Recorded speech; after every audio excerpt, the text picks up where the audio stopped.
How's it going, everybody? Thank you so much for tuning in to Wish We Were Then, the show that has been doomed to repeat history so that you may learn from it. I am one of your hosts here. My name is Trey, and I'm joined by my friend Mark. Hey, everybody. How's it going? Welcome to Wish We Were Then. Yes, we are the show that's been doomed to repeat history, meaning that Mark and I are flung backwards through the pages of time. Every single week, we land on a different year. We don't know what it's going to be until we get there. We have to look around. We quickly rush and run out the front door wherever we're landing. We grab someone, shake them by the shoulder. We say, "Quick, what year is it, you fool? What year is it?" And they say, "You idiot, it's what," and they tell us, and we go, "Oh, okay. Now we know." Oh, good. Okay, this is what we're doing now. We're always shocked. We're always so concerned when we get there. Where are we? And then we find out almost immediately. And it's like, okay, cool. Well, you want to go see a movie? Yeah. Grab your pen and paper. Let's go. Yep. And then we just walk around town. We figure out, what are people listening to? What are they talking about? What's on the news? What types of toys are the children playing with, for crying out loud? We find out as much as we can so we can tell you, what was it like?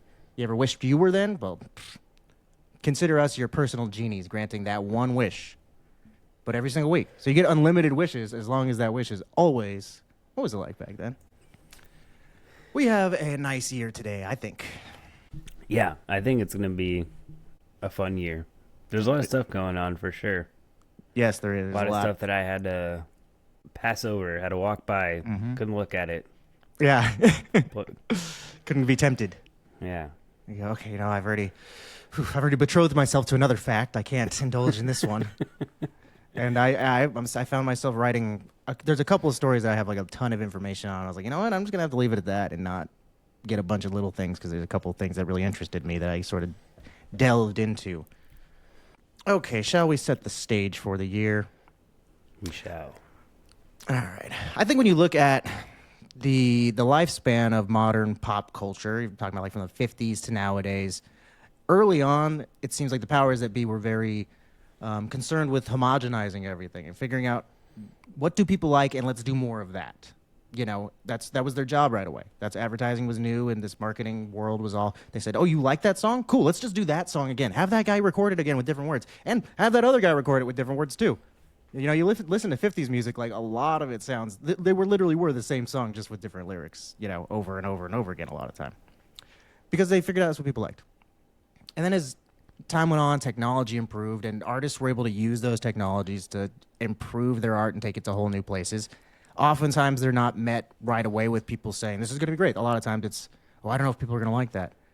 But as time goes on, it seems like the powers that be, they realize they need to put money behind the artists who are pushing the envelope and doing something different, because people like to see something new. They like to see something exciting. They like to see the spectacle of it. And eventually it feels like that kind of fell off, and they realized, oh, maybe we just sell the spectacle. Hey, if they like the way that thing sounded, let's get back to doing that again. Sort of like the 50s. We're kind of in that same realm now, where it's like, oh, they like the way that Marvel movie works, we'll just do a different Marvel movie.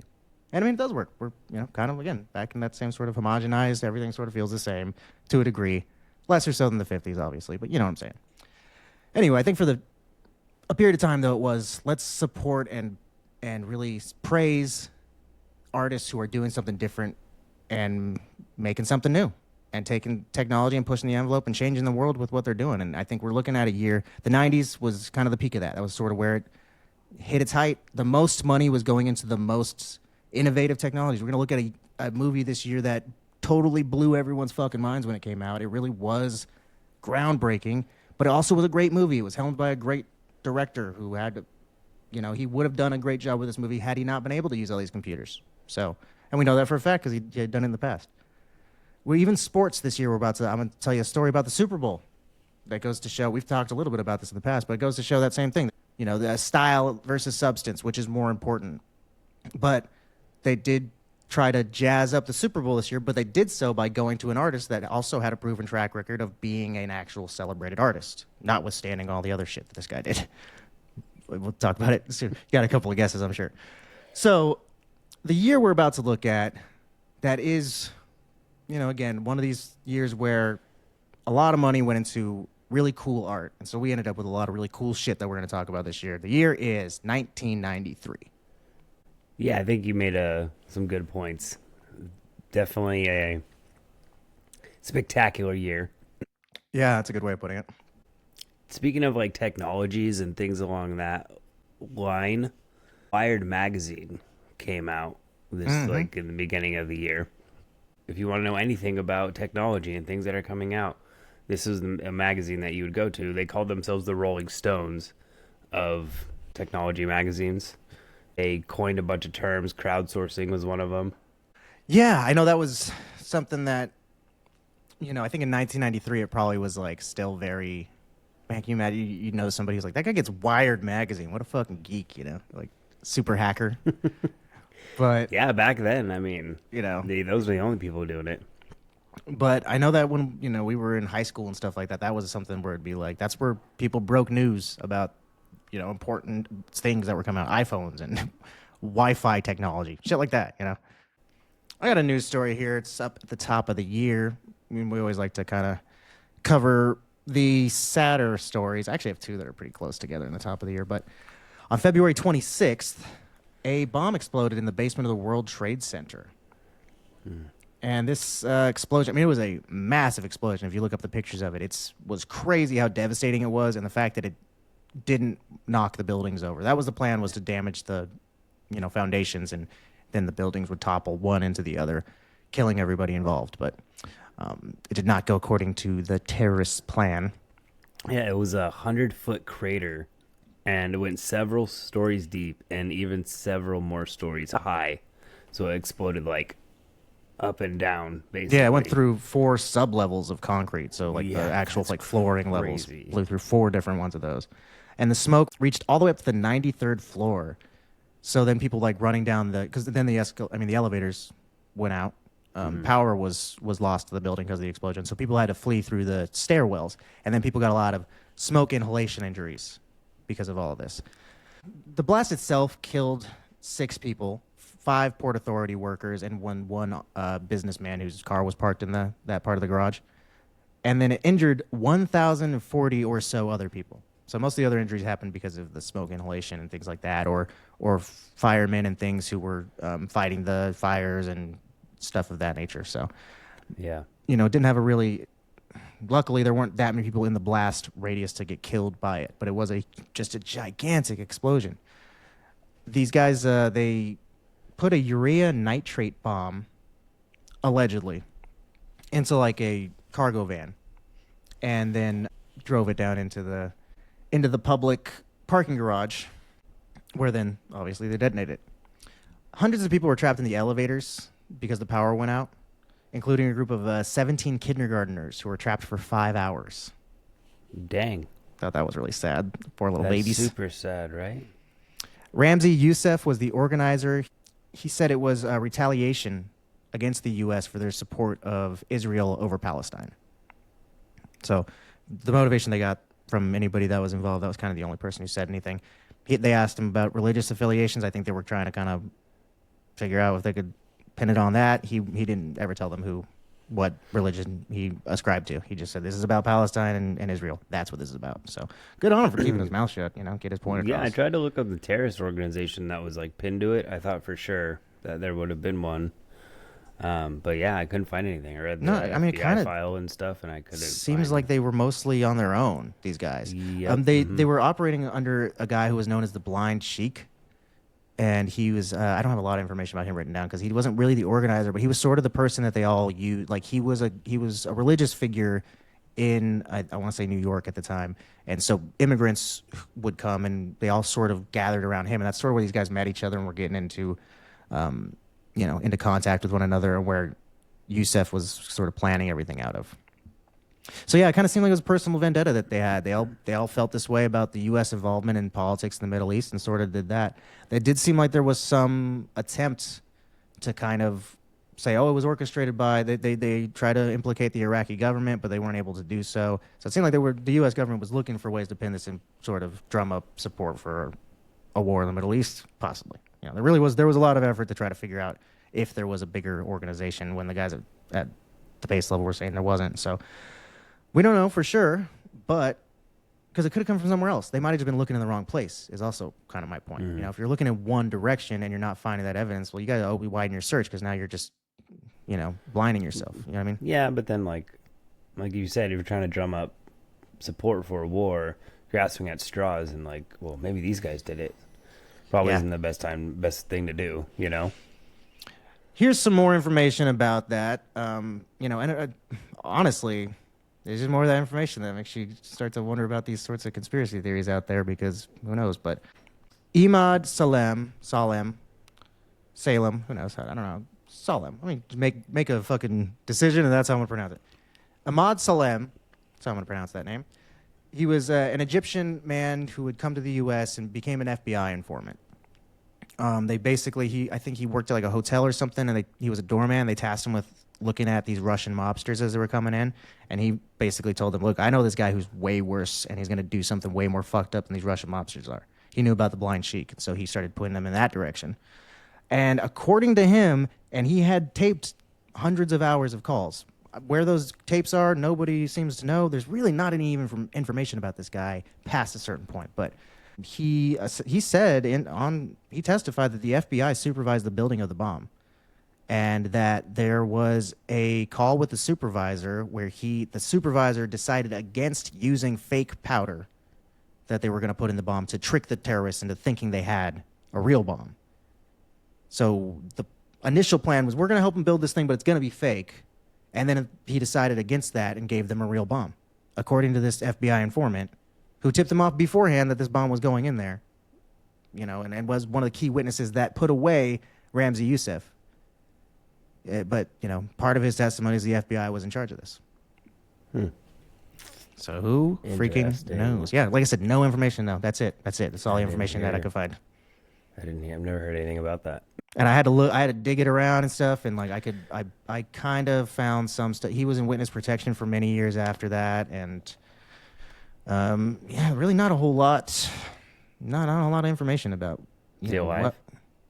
I read an article with him that was sort of like after the fact that he'd come out of witness protection. He was in witness protection for like 20 years. Then I guess the FBI gave him like $1 million. That's part of like witness protection that you get, I guess. That's kind of cool. But he blew through all that, and then he just was working odd jobs, and eventually decided to come out and write a memoir, and then become like an FBI, or like give seminars to people in like the FBI and law students and stuff like that. But didn't really talk too much more about that. Like, hey, what about that thing you said? I don't know. I guess nobody really pressed him. I found one interview with him 20 years later, and that's really all I can find.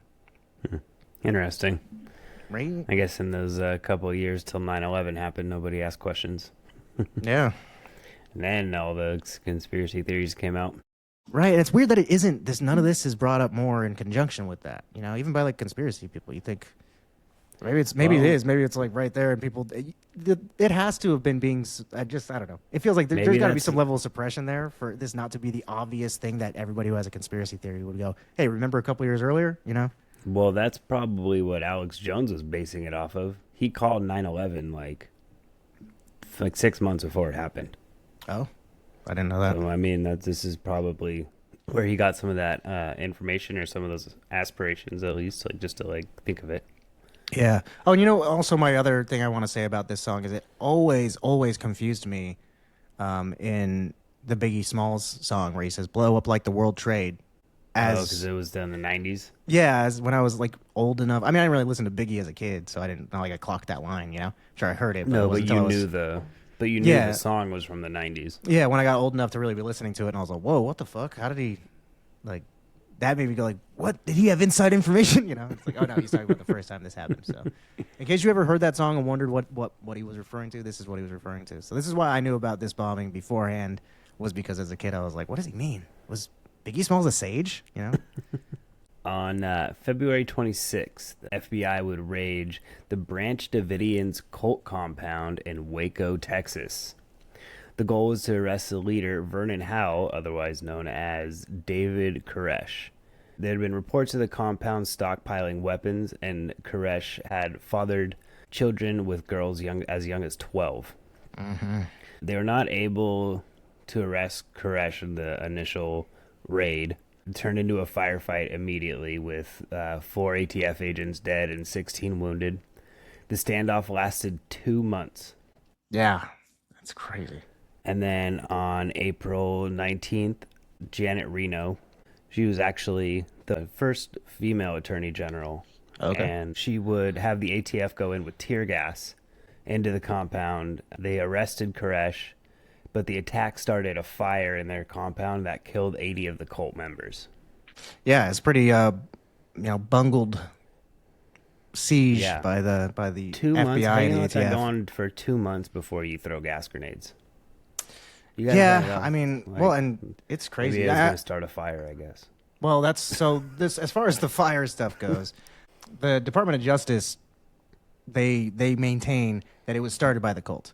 They say that they have audio surveillance that of Koresh instructing others to put more fuel onto piles of hay, which is like, oh wow, that's really cool. You guys have that one audio recording. Then also they have so they had audio recording of him telling them to do that, as well as aerial footage showing that there are 3 points of ignition where the fires had started. So according to them, it was them. And the FBI contends that none of their units fired any live rounds that day, which that seems insane. Like now it's like I don't know. You think nobody fired a fucking gun? But the critics suggest it's the fact that the live rounds mixed with the specific type of gas they used, which was flammable, ignited flames and, caused the fire. So, another thing, who knows who's telling the truth, the government or the other people who are looking at it. The gas that they used, I did look into it because I was thinking, okay, so they used tear gas. At first, I didn't think anything that weird of it, but then when the people said, like, well, it's flammable gas, and like they should have known not to shoot at it. So I looked at the specific type because it was called CS gas. It's like a long compound name that's just shortened to CS. But one thing I did find noteworthy about it is that it's outlawed in warfare by the Geneva Protocols. But, you can use it on your own citizens if you wish. Just throwing that out there. Find that a little fucking weird that we decide to use things on people in our citizenship that are not legal to use in warfare. Because, these people, They just had them left over. They're like, we're not going to throw these away. Let's just use them in case we need them. Just keep them. You never know. Just keep them in the back. These are going to come in handy. You think, yeah, these people were crazy. Then who knows what they would have done. But also, a lot of these people were duped into doing this. They were swindled. You know what I mean? People are easily influenced, and it doesn't always work out in their benefit. And it's like, you got to say there, but for the grace of God go I. Anybody could end up in a cult. Nobody's. That's what I was just about to say. You never know. You can all be brainwashed, especially at 18 or 12 with these young girls. You know what I mean? Right? Like, Yeah, 12. Oh, my God. Of the roughly 76 cultists who were killed, 20 to 28 of them were children. So, geez. A lot of kids lost their lives, unfortunately. Yeah, the reason why this went the way it did was because the ATF, they were planning to do a surprise warrant serving, essentially. They were informed about the crimes that he was doing, the weapons, and then the underage things going on. They also were told that he was probably making meth on the grounds. It's so funny. This is fund that stuff somehow. I guess. Exactly. Yeah, that's what he said. It's a great way to make money. They're a religious cult. They're part of like Jehovah's Witness, I want to say, or Seventh-day Adventists. I don't remember now. The 7-day Adventist. That's how I read that. Yeah, I so didn't they're write part it of down, but I remember reading that. So they're part of like the Seventh-day Adventists. They're like an offshoot of that. So they're just normal, normal modern day Christianity is what this was born out of. It's not like it's some ancient religion that they're ascribing to, or this guy claims to have spoken to God or something like that. It's just like there's an offshoot of this religion.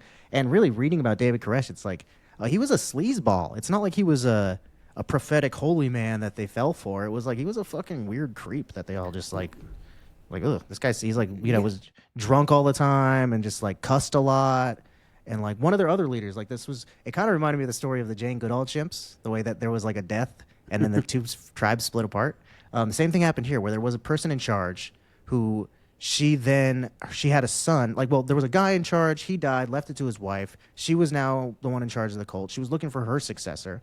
And her son, she said, wasn't fit to do it. And she saw David Koresh and thought, this guy can do it. So she started grooming him. When she passed, those two had a falling out between each other, and they split off. And this other guy went he kind of took over this main cult, and David Koresh split off and did his own thing. Then that guy went to jail because he was just a weird, nasty guy. he went to court, and then he got put in contempt of court for cussing too much in court. And then he also served actual time for submitting court documents that had curse words in them. It was like, you're such a weird, gross piece of shit. You can't just stop fucking cursing when they're asking you to. Like, I curse a lot. I can write down without saying those words, Like, you have to be a Yeah, real sleazeball to get arrested for writing curse words. You know, that's so easy and within your power not to do. You know what I mean? So the people who were involved in this cult, I was saying anybody can be duped, but they were knowingly following some real dirtbags, apparently. You know. Interesting. Yeah. Oh, anyway, so this ATF was planning this raid, and they were going to do a surprise raid. They showed up into town. A local reporter had been tipped off prior to the raid that it was going to happen. You know, I mean, they tell the news about this kind of stuff for whatever reason. I don't fucking know. Probably shouldn't do it because this guy then went into town and asked for directions to Koresh's place from a local mailman, and that mailman happened to be Koresh's brother-in-law. So he called David Koresh and told him, "Hey, look, there's a raid coming. You know, they're coming to come give you warrants for stuff." So the Branch Davidians were armed and ready when the ATF showed up. And then the ATF said, "I guess we're going to go in and try to do it anyway." And then as soon as they did, they just started shooting. That's crazy. Yeah, so it was really like, just turn around at that point. None of this had to happen. Your plan was to surprise them. You're not able to. Let's try this again later, you know? Yeah. Obviously, is what you should have done. But I mean, then to let it go on for 2 months. I mean, come on. Yeah, what's so weird? That's crazy. Also, I just wanted to do another. This was interesting. The USPS guy was the one who tipped off David Koresh. So it was like that was the United States Postal Service worker. Well, the way that the ATF found out about any of this stuff going on was by a UPS driver. So he actually was delivering packages to what ended up being like their business, you know, or something. And when he was dropping off a box, it broke open to reveal like half a dozen hand grenades. So then he went and told the authorities, and he's like, "I've been making deliveries to these guys for months." So he basically was one like, I'm dropping off a bunch of heavy boxes. They're getting them there. They're stockpiling weapons. So UPS tipped him off, and USPS was working for the cult, you know? I just think that's really funny that they're like, you know, they both happen to work for mail carriers that also not the same thing either. That it's like, okay, man. It's like a private business did the right thing, but the one that worked for the federal government Right? is the one that was I know. being shady. That sounds about right. Oh, what can Brown do for you, huh? A lot more than you think. Yeah, I know where my business is going from now on. All right, I got one more news story. Alrighty. On October 3rd, the Battle of Mogadishu in Mogadishu, Somalia. 18 U.S. service members were killed and 73 were wounded. And 300 to 700 Somali National Alliance soldiers were killed. It was for a snatch and grab mission to arrest Somali world leader Muhammad Fahi Adid. 2 Black Hawk helicopters were shot down with rocket-propelled grenades, and another chopper landed a block north of its target. U.S. Delta Rangers forced an attempt to rescue both the choppers, but were caught in a firefight and cornered for one night. It was the longest sustained firefight since Vietnam. Wow. Man, that's crazy. I didn't see this in my research or heard. I'm really not familiar with this story at all. You are, actually. It is the Black Hawk Down. Yeah, now I pieced it together right when you said I was familiar with it. I went, oh, wait, what kind of helicopters? I've never seen it. So it was a long fight. So this is I did a bunch of research into this. I ended up listening to an interview with one of the guys on the Sean Ryan show who was in this fight, and it was crazy, man. He said that they were literally held up in a house, and they would be running up to the windows and basically just like taking people out at the windows. Like that's how close they were getting. He said they were posted up all night. Jeez. And they stayed because there was 2 pilots who had crashed and their chopper had flipped over, and they stayed all night so they could repatriate them, which was basically just bring them home, bring home their bodies. Oh wow, man, that's some loyalty to your fellow soldier, huh? That's so crazy. I haven't seen that movie. I don't really watch a lot of war movies. I just finally watched Saving Private Ryan for the first time. You know, that Black Hawk Down's on my list too. Those are kind of 2 that I'm like, I really should have seen these movies by now. But I always think that's so wild in, you know, movies and things when they go back for a soldier's body like that. It seems like, man, that is just a level of a bond that you just, you know, I can't comprehend that. You know what I mean? And U.S. is the only people that do it these days, at least. I don't know. I'm sure other people have adopted it, but definitely made it a mission. It was always a Marine code standard. Yeah, it was crazy, man. Heavy interview, let me tell you that. Yeah, man, I can't believe they survived. I gotta watch this movie, I guess, figure out how. Yeah, it was crazy. And you talk about the Geneva Convention, and that's what they were saying is that, like, there was like Somali gang, like basically like just a nationalized gang. So they don't follow the Geneva Convention standards. It was so that was definitely a huge thing that happened this year. Even though I was gotta say this is one of the first times we've ever talked about like a big, like actual battle. We've talked about like Vietnam and stuff, but never. Yeah, we're like Bay of Pigs. We talked about a little bit. Oh yeah, we did talk about Bay of Pigs. What was the goal of the mission initially? So snatch and grab for what? To snatch and grab one of the warlords, Muhammad Adid was his name. Yeah, they basically was supposed to be a quick thing. Even in the movie, they say it, and then in the interview, they were like, "Yeah, we didn't bring water, and we didn't, and we brought. They didn't bring like their hard helmets. They brought like their soft helmets, were like skateboard helmets, basically. Wow. So they like were like super unprepared for this. It was supposed to be quick. It's kind of just one of those things like fucking don't go to try to depose a foreign government. Maybe that kind of shit doesn't happen. You know what I mean? Yeah, for sure. There's a lot of big government getting involved in stuff this year, it feels like. Yeah, and it would continue. And it's not the start either. Yeah, right. Just put it that way. Mm-hmm. All right, well, let's get off of the politics and stuff. All right. Now always the a bummer. bummer stuff's out of the way. Get through that and we'll get on with our lives. I want to talk about some other newsworthy stories here off the top. The first Chipotle opened in Denver in the year 1993. Are you a Chipotle fan? Not really. I gotta Yeah. say. I mean, I'll go there because it's convenient sometimes, but I don't go there out of my way. You know, I will say, I guess it's smart for them. They have such a weird style of burrito that's like unlike anywhere else that you would get a burrito. Like it tastes just weird and different. Everything about it is just not exactly like a normal burrito. So it's like if you like it, then that's where you're gonna get your burritos. You know what I mean? Oh, I like that weird thing. So then they just have built-in customers. And then if you ever are in the mood for like that weird Chipotle burrito, you know, they have their own thing. So you go there and do that, I guess, you know? Yeah. But, I mean, I think that it's built for the convenience of it, right? It's like the Subway where it's like you walk up, build your stuff, and get out kind of a thing. Yeah. Like, I remember when they really became super popular, at least in our neck of the woods. I was in college at the time, and on my campus there was a burrito bar that you could use your meal plan at, and it was exactly the same as Chipotle. Like they had the same options, and it tasted basically the same. It was actually pretty good. And then I went to Chipotle for the first time, like after having eaten there for a while during the year. I finally went to Chipotle, and I was like, "This is the same place I get to eat for fucking free every day," you know. So I just never went back. Yeah, and then like every once in a while I'll go, but it just is not, you know, like you said, it's not my favorite thing. So I just don't go unless it's specifically, I can run in there and get the fuck out in 10 minutes.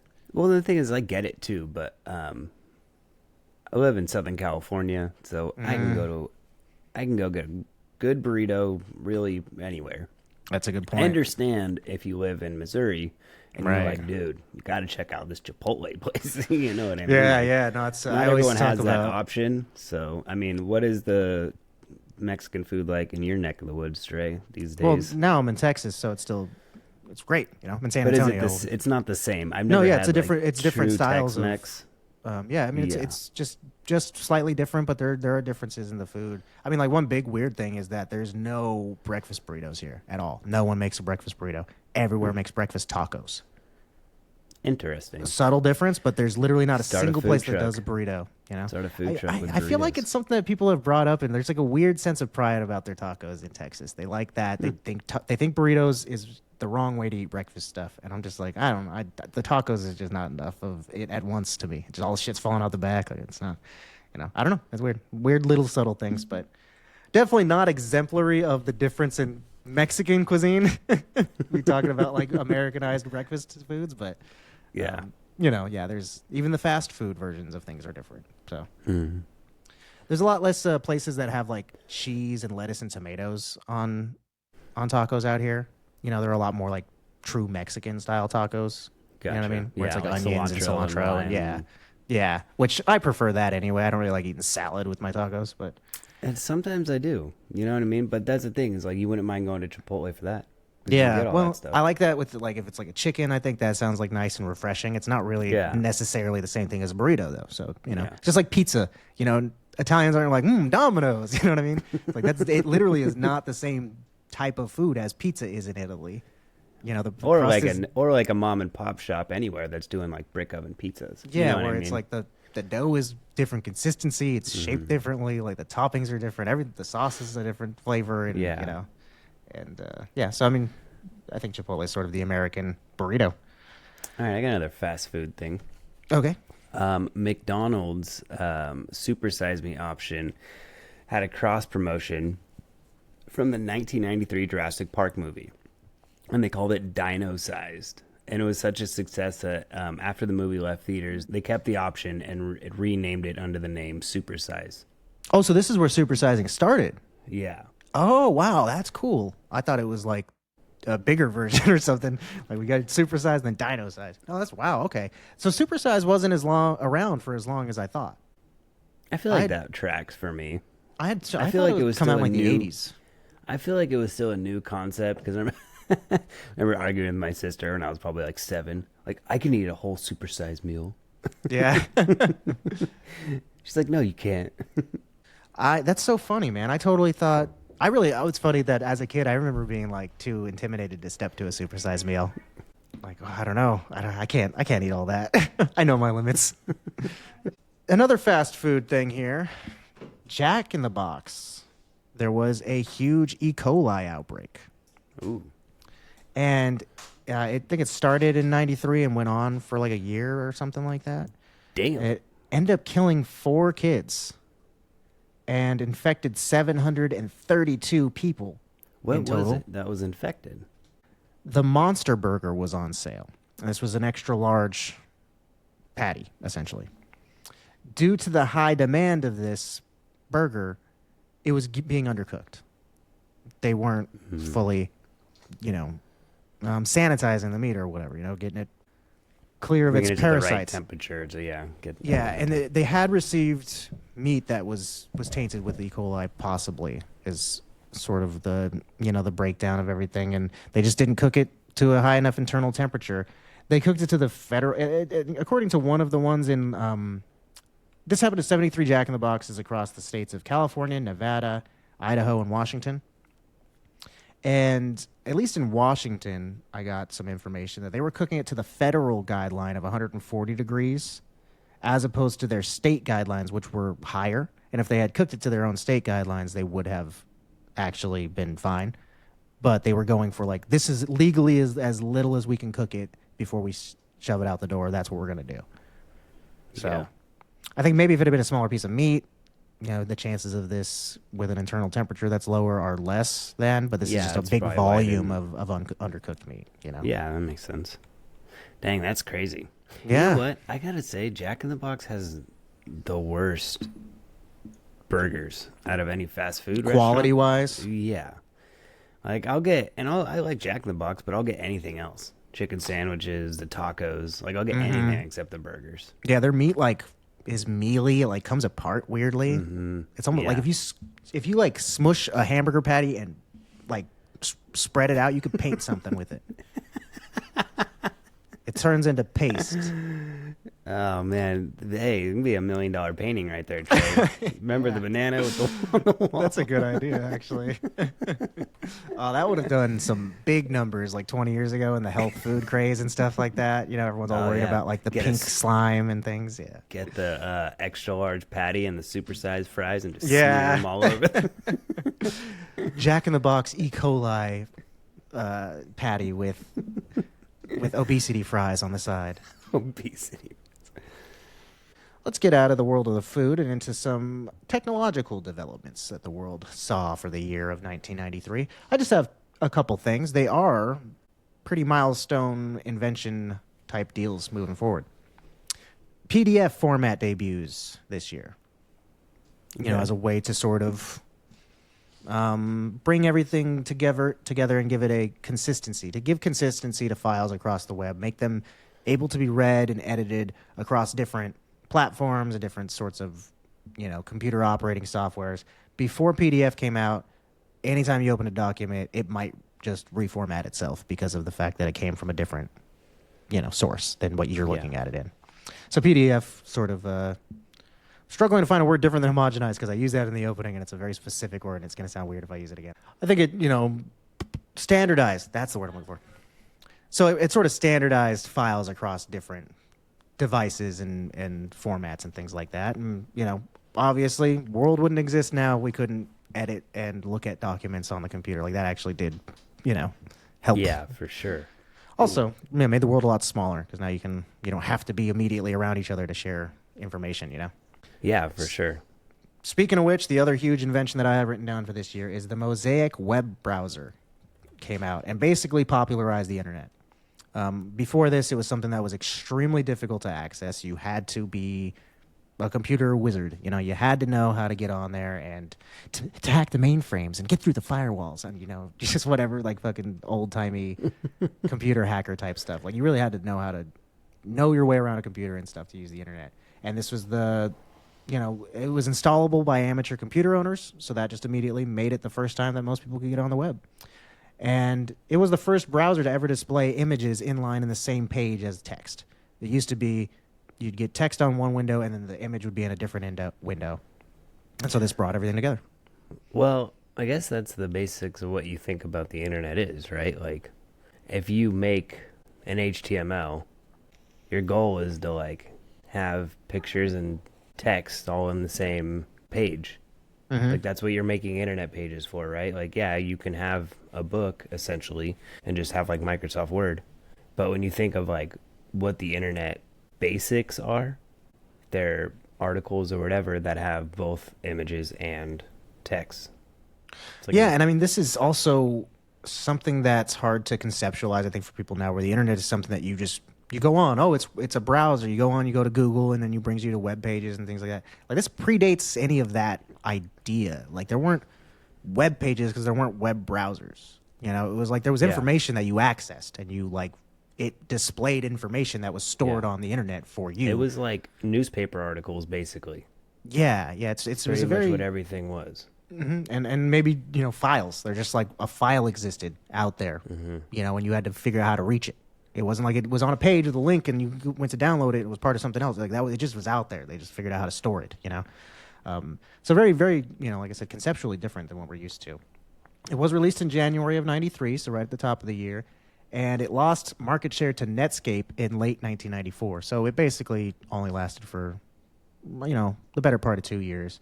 And by 1997, when it actually shuttered, barely had any users left. So it was a very short-lived thing, going to show how quickly things move nowadays. And, I think if this had been an invention that was from the 70s or 80s or something, we'd still be using it. You know what I mean? But yeah, but it was like a precursor.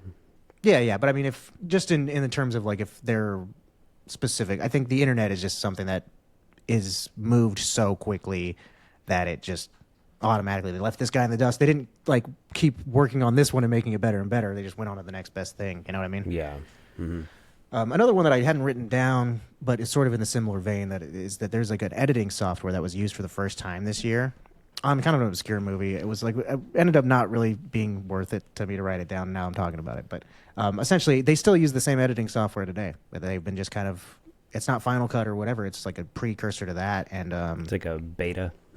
Yeah, but it still is essentially one of the main things that people use, and it came out all the way back in '93. So some stuff, I think I worked in healthcare for a while, and it's all of the internal technology systems that they use to process claims and hold all the benefits and stuff. That shit is from the '90s. It's so out of date, but it would take so much work to figure out how to uproot all this information and put it somewhere else, so that all they can do is keep fixing these old shitty programs they use. Yeah. So it's it would take a lot, but it would be worth it, or they're just waiting for a better system. Just get AI to do it now. Speaking of better nowadays. systems. Well, then that's still, I mean, it's going to leave something in the dust, and then someone still has to check all that. It's it is a pretty huge thing that they have to do, but Yeah, they that's got to true. do it. I mean, it's just getting worse and worse as time goes on. I don't know. I haven't been in healthcare in 10 years, so maybe they are doing that. But the yeah, so I think that's interesting though. This was still in the age where they just went, something better came along. Let's go ahead and use Netscape now. And Netscape also that came and went pretty quickly as well. In the same tech realm, a couple of video games that came out this year that are, were some huge deals for kids back then. I know I played a lot of these as a kid, so they lasted for a while in their terms of influence. You got the original Doom came out. Yeah, fuck it. Like landmark first-person shooter. Star Fox, the first one, also a Okay. really cool franchise. NBA Jam, Hell arcade yeah. legend. Virtua Fighter and Mortal Kombat 2 in the fighter game realm, both classics. Disney's Aladdin, which actually is one of the best movie-based games. Like if you've seen the clips and stuff, I used to have that one on something, maybe Super Nintendo. I had or it something like too. that. Yeah, I had it too. I don't remember. Yeah, that was a what. really fun game. It's a really good platformer. And then also Legend of Zelda: Link's Awakening, which was Link's first time on a handheld system. That was a game that I had growing up. It also doesn't feature Zelda. It's sort of just an outlier. He's not in Hyrule. It's just a weird outlier in the Link That's kind of cool. universe. I remember playing that, and it was hard, and I was such a scaredy cat as a kid. I just remember being scared to go into the forest on a video game that I'm like holding in my hands. Like, I can't go into that forest. It's like all 8-bit bleeps and bloops, and I'm scared of it. Those Yeah, are the games I remember have. that too. I didn't get any video games, but I do have a couple of like toys and games that came out this year. Perfect Power segue. Rangers action figures were the most popular Christmas gift that year. Right on. Beanie Babies came out for the first time. And I Oh, thought that was tho- the year of the Beanie Baby, huh? I thought those were older.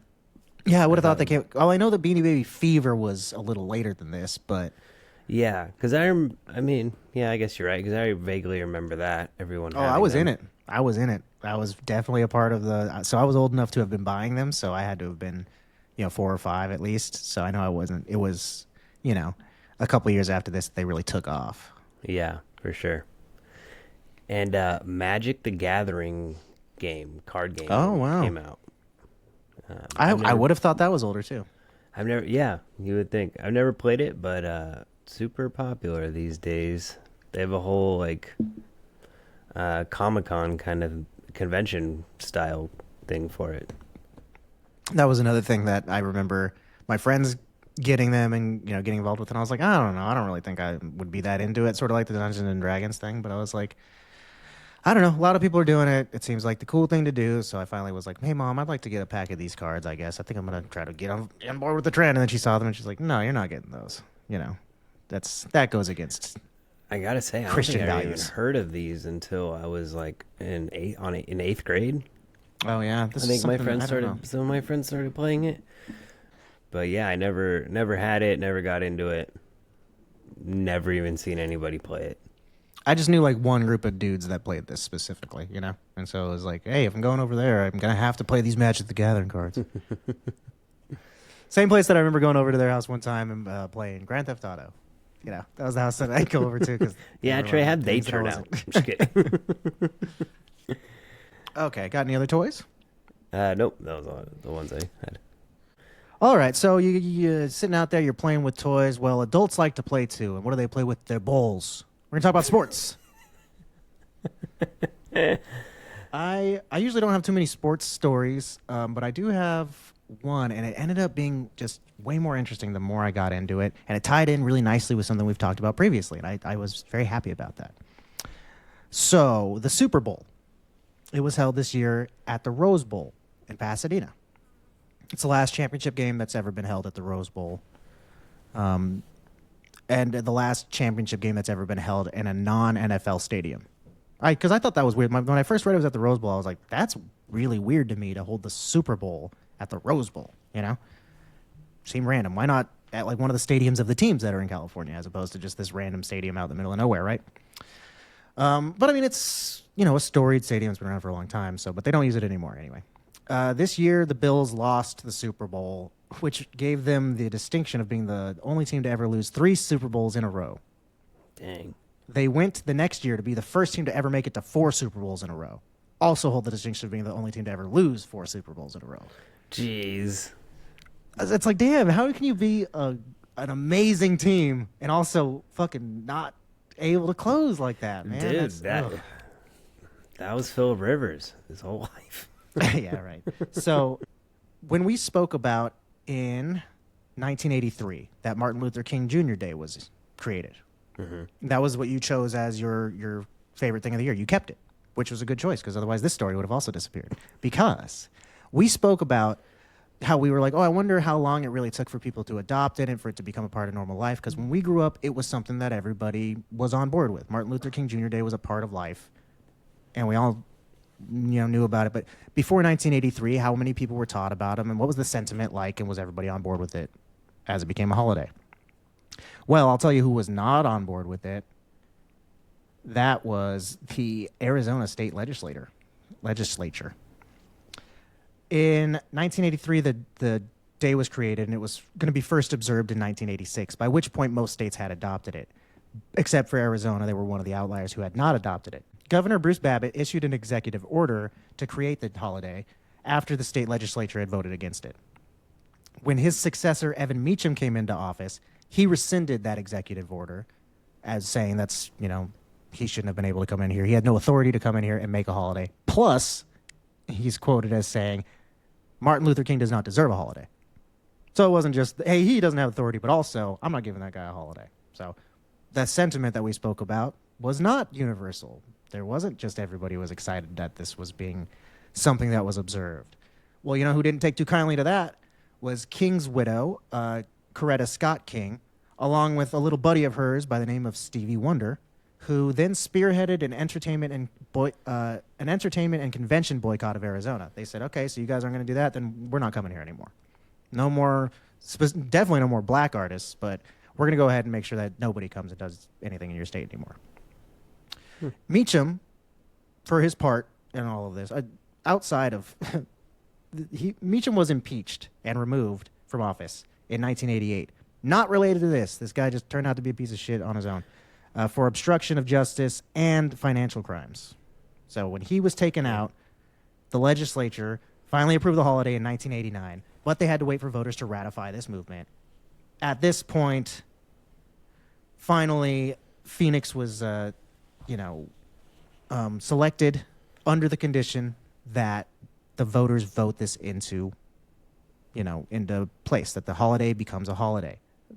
And the voters did not vote it into place. The Arizona voters did not vote positively for the Martin Luther King Jr. Day. So they moved it. The other two choices that had been on the ballot before this had been San Diego and Pasadena. So they went with Pasadena because that's where they already knew they were going to make the most money. They were going to try to move it to Phoenix to get a new location, get some new blood into the thing and do all of that. But, the Phoenicians fucked up their chance.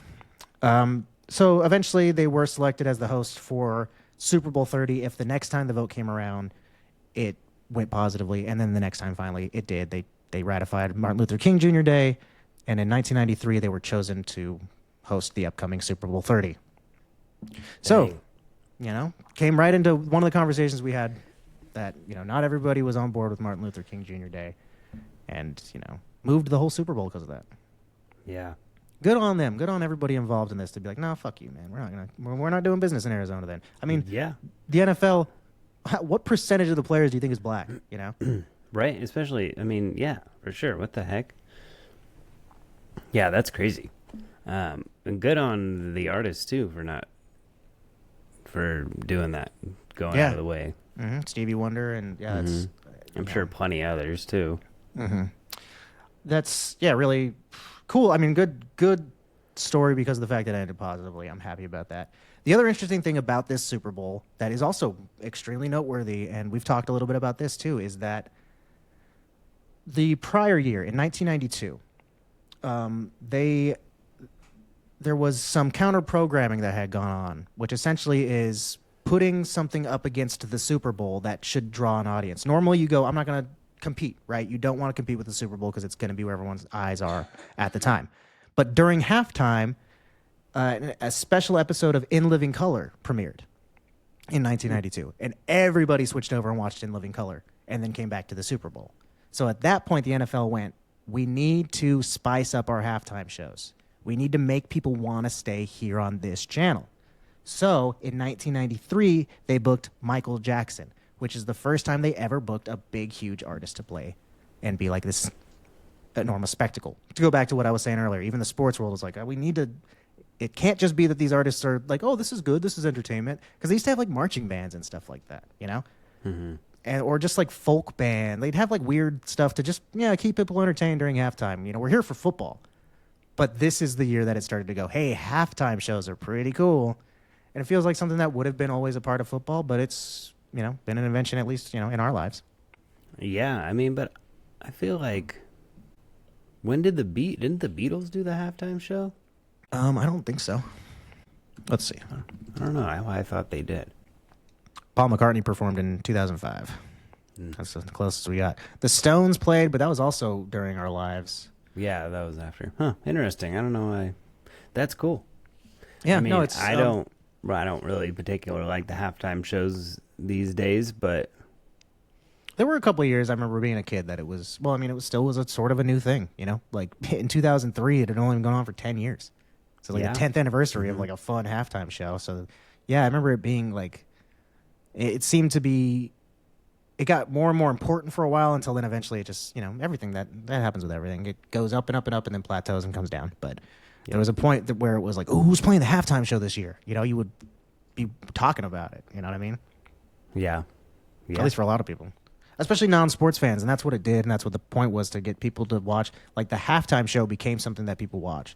Same way that commercials are now. People like to watch the Super Bowl for the halftime show and the commercials, even if they're not a Super Bowl fan. I mean, a football fan.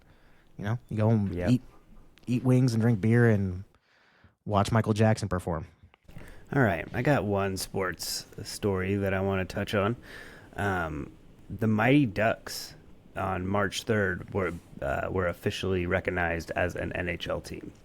Oh. They were in Anaheim, paid for and sponsored by Disney.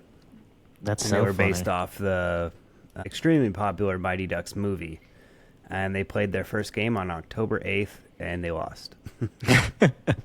That is something that I think people, if you're not really that much of a sports fan, or you could even be a sports fan, but not everybody's that into hockey. And, I wager there's a huge portion of people that are not aware of the fact that team was started by Disney. It was a marketing. They're based off the movie. Yeah, it was based from the movie. Like, Disney bought a team and started a team to sell their movie that just came out. Like, that's insane. That's so funny. There's not I don't know. It's such a singular thing that I just can't imagine there being, fucking the NBA. It's like, oh, we have the Seattle Tyler Durdens or something like that. Like, you don't just do marketing tie-ins with movies, but they did. The Space Jams. Yeah. Maybe I could have chosen a sports movie. It would have made more sense. That'd be a good team, though. The Monstars. Like, yeah, it would be. It really would be like if there was the Anaheim Monstars that came out because Disney did Space Jam, or I guess that'd be Warner Brothers. Yeah, but anyway, that is so funny to me that's. They were really. I mean, can you imagine being a professional, especially hockey too? It's such a tough guy sport. You're like, what team you on? The Mighty Ducks. Like, shut the fuck. Weren't they? Even were the called kids Mighty make Ducks fun too, of it right? in the movie. Yeah, right. I know you guys are on the Disney. It's the team that's that kids sports movie. Were they were the Mighty Ducks too at first, right? That was their name. Yep. Yeah, that's so funny. That's so funny. And then because they became the Ducks later. Yeah, when I think Disney sold them, that's when they got their like orange jerseys. I gotta say, it was way cooler with their white jerseys and the whole Ducks logo. Yeah, and for everything. sure. That logo is so cool. It is. Yeah, it is badass. Now I mean, it's just the that team stupid D. And they played at the Duck Pond. That was sick too. Like, that was their stadium name. Like, the team had such good branding and identity, and it made enough sense that I, as a child, because I mean this was 1993, I was 1 year old. I didn't see this shit as it happened. So I assumed that the team had come first. That makes way more sense, that these guys these kids named themselves after a professional team, Yeah, once I found that out, I was like, dang, that's lame. Yeah, it's very not silly. as cool. All right, well, let's go through some of the champions this year. The Super Bowl champions were the Dallas Cowboys. The World Series champions were the Toronto Blue Jays. The NBA champions were the Chicago Bulls. And the Stanley Cup champions were the Montreal Canadiens. You know, it's so funny when there's a team like I just don't follow hockey, so sometimes there's a team where I'm like, oh yeah, that's a team. You know? Yeah, two Canadian, the Toronto and Montreal. Oh, that's cool. Two Big year for Canadian Canada. champions. Mhm. And you know, the '90s was a big decade too, because you know you had the Raptors were a huge team back then in the NBA. But I also want to point out huge year for the NBA because this was the third year of Jordan's three-peat. Yep. And then he retired. He retired right after this, then came back and did another three-peat, then retired again. So actually, this year was his third ring in a row, but also when he joined minor league baseball in Chicago. I think he joined up with the White Sox this year, and I think the next year is when he actually played his first game. Oh, yeah. And then he only his played a dad year with died them and this then year. stopped. Man, what a year for him. Yeah, his dad died, and I think that was part of the reason he retired. It's got to be, man. Being on, it's so crazy to be on top of the game that hardcore. You just won 3 times in a row. Take a year off, come back and win 3 more times in a row. That's so wild. Yeah, it's crazy. Okay, now I'm not gonna do the same. Where? Where do you watch sports, ladies and gentlemen? You all say it with me. You watch it on television. TV. All right. What were some of the debut shows that came out in 1993? You have The X-Files, big debut TV show. Did you ever watch The X-Files? I've seen like 1 episode. Yeah, I've pretty much seen like 1 episode too. I've never really watched it. I've just watched the one that's like where there's weird people living under the bed. That is like supposedly was so scary that they stopped showing it on TV. Was it good? I mean, I didn't think it was that frightening, but the world was a different place back then. You didn't really have TV shows like The Walking Dead and stuff like that. You know? Yeah. So this, no, it's not as grotesque as like The Walking Dead. Which isn't even really a horror show. No, but was it like a good episode? It was cool. It was a good episode. It wasn't supernatural. That's the other thing. It was a reality-based episode, and I think that's what really I guess people were used to turning on the show and be like, what's Bigfoot going to do? And they're like, oh, God, turn this off. What's wrong with you? It's supposed to be fantasy. Some other shows that came out, Star Trek Deep Space Nine and Babylon 5. So big year for sci-fi TV shows with numbers in the title. You also had Dr. Quinn, Medicine Woman, as well as Walker, Texas Ranger. So also some big Western-themed shows, and the names of the kids on Talladega Nights.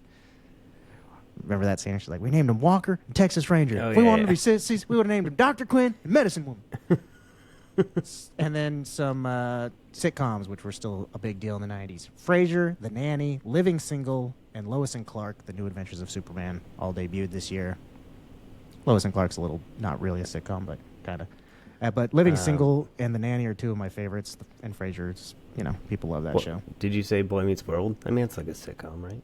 Yeah, that is a sitcom. I got there's a couple of kids shows, because there also was The Adventures of Pete and Pete, speaking of child sitcoms. Okay. I loved Boy Meets World as a kid so much. Yeah, me too. I watched it for a long time, even when they got older. Yeah, it's crazy how long that show. It feels like it went on for like decades, but I think they really only had like 8 seasons or something. It just happened to be right at the point in their lives where he was like 11 when it started, and then like a full-grown adult man at the end of it. Yeah. But it just happened to be those ages where you're like, man, I remember him being really small and like having a high-pitched voice, and at the end of it, he's in college and they're married and stuff like that. Yeah. So yeah, I he's in, grew up with middle them. school or something when when it starts. I grew up watching Corey and Topanga live their lives and get into a romance and go off to college and all that. Also for kids, you got Legends of the Hidden Temple and Bill Nye the Science Guy. Fantastic shows. As well as, why were the Power Rangers the top-selling toy of the year? Well, that's because the TV show had come out. Yeah, I loved that show when I was a Got kid. a T-shirt here with the Mighty Morphin Power Rangers. Anyway, that was one of my favorite shows as a kid. I'd never, though, watched any other iteration of them. I watched up until the neither. movie, and then that was it. I never saw Dinosaur Wars or, like, Samurai Showdown or whatever the fuck the other ones are called. Space Force. Oh, and then also, man, we got a plethora of cartoons that came out this year. That's yeah, for sure. Beavis and Butthead. You know, Yes, great. that's kind of the big adult cartoon from the year. But the complete opposite end of the spectrum, you got Beavis and Butthead, where they're you know, talking about fire, and these guys, they're really glorifying Satan, in my opinion. Talk about butts. The other end of that spectrum, if you got to cleanse your soul, you go on, you put on VeggieTales for the first time. Those Christian vegetables. I used to like that. I was a kid. I was in church all the time. I loved VeggieTales. Also, Animaniacs and Rocko's Modern Life. Fantastic shows. I mean, just a plethora of things that I watched that probably aren't that well known anymore, like, you know, Madeline and Bonkers, the Droopy Master Detective, when Droopy Dog was a detective show. SWAT Cats and Two Stupid Dogs, Biker Mice from Mars. It feels like I'm just making things up at this point, but these were real shows that kids liked. I listened to this podcast called The Adventure Zone. Shout out, they're great. They do a whole D&D series on, they call them abdomals, and it's based on 90s shows with animals that have abs. So Biker Mice from Mars and like the Teenage Mutant Ninja Turtles and Street Sharks. And Street Sharks. So it's like all based on that. It's a good one. That's good. Yeah, lots and lots of cool TV shows. Coast to Coast. Oh, did that come out this year? 93 did. I did not have that written down. Dang, cool. Yeah, lots of really cool The Pink Panther TV shows, but all of that having come out, still the top TV show in the world for this year was 60 Minutes. It's funny how often 60 Minutes is number one. For a long time. I guess really we're probably not going to see it. I would venture to guess not after 1993 to 60 Minutes show up in the top 10, because after this point is when people start getting able to access the internet and get their news that way. I think that was probably where 60 Minutes came from, you know? It was like you watch the morning news or whatever, but this is where you find real stories and stuff. So, well, yeah, it's like watching a podcast versus listening to the news, I guess, because you get an hour of like actual facts and not just like highlights, or like talk shows. Even like I'd way rather hear an interview with somebody on a podcast for an hour talking about what they want to talk about versus being on, the Tonight Show and promoting whatever they're talking about and having to answer canned questions. Yeah. Speaking of talk shows, did you say the Late Night Show with Conan O'Brien? Oh, no, I skipped over my little late night segment. You're right. Late Night Show with Conan O'Brien, as well as the Late Show with David Letterman. Late Night Wars. Oh, yeah. Going hard. And also Ricky Lake, her talk show, started this year as well. So I guess it's the same thing. 90s was a big time for talk shows. People still, maybe I guess that's part of it. People were getting their news now from the internet, but it's like, what about these celebrities? Social media wasn't a thing yet, and you want to find out more and more about people. So as gossip magazines and things started to take hold too, I think talk shows really had obviously they had been big for forever, but the 90s was their last huge hurrah. And yeah, now they're getting canceled. People aren't really watching them anymore or taking them seriously, I guess. Yeah. I mean, I've never enjoyed them anyway. I kind of like watching old clips from, like old shows and things like that, Ed Sullivan and stuff like that. It's like neat to see because there was no other way to watch stuff from back then or like get to know any kind of celebrities and stuff. So you're like, wow, Cary Grant was so interesting or whatever. But we don't need it anymore. So, unfortunately, that's not. But also, it's something that there's no art form to it. There's no like. They're not trying to put on a good show. They're trying to just make it be as palatable as possible. We got to make sure all these questions are things people are going to want to know the answer to, and this guy's going to want to answer the questions, and blah blah blah. We don't want to rock any boats, so it's not fun. Send them a list of questions before they get approved or not, things like that. Okay, well, you know what I approve of. Moving on to the music. I approve as well. Let's do it. Grab that record player. Here we go. Spin that shit. Wicky blick blick blicky blick blick. You definitely heard a lot of record scratches this year in the year 1993. We're about to talk about the top 5 songs on the Billboard charts. If you check out our playlist on Spotify, we've got the top 10 songs, followed by 40 songs from the top 100, and then some other songs. I feel like there's like 60 other songs this week. I put a bunch of stuff. this week on the playlist that had come out and had not made the top 100. So look at it and awe at what there's a lot of stuff that lasted that didn't make the top 5. But dear listener, are you younger than us? Do you recognize any of these songs? Because that's always the biggest shocker, man. When you see the songs that had lasting impact versus the songs that had impact in the year, they came out. Number 5 on the list is Freak Me by Silk. Lose Control, written by Keith Sweat with collaborators Roy Murray and Anthony Johnson. Silk, a 5-member group from Dakar, Georgia, and this song came out on February 18th, 1993. Super controversial song, so I'm surprised it did so well because they were actually describing the acts of... They were explicit. Yeah, very explicit. So, like I said, surprised that it did so well, but, sometimes you got to have that baby making music. Yeah, no, it was kind of a big landmark song in that respect. Like, there had been some songs that did well on the charts, but never to this extent with this level of sexuality in it, And it just kind of showed that audiences, their values and things were shifting, I guess, and not that immediately this is something that's unmarketable. If this had come out 10 years prior, it's something... You can go back and find music in the 80s, the 70s, the 60s that's very explicit, but it's not something that ever made it even to the radio early on or ever had any kind of lasting impact or any commercial success. They buried that stuff, Mm-hmm.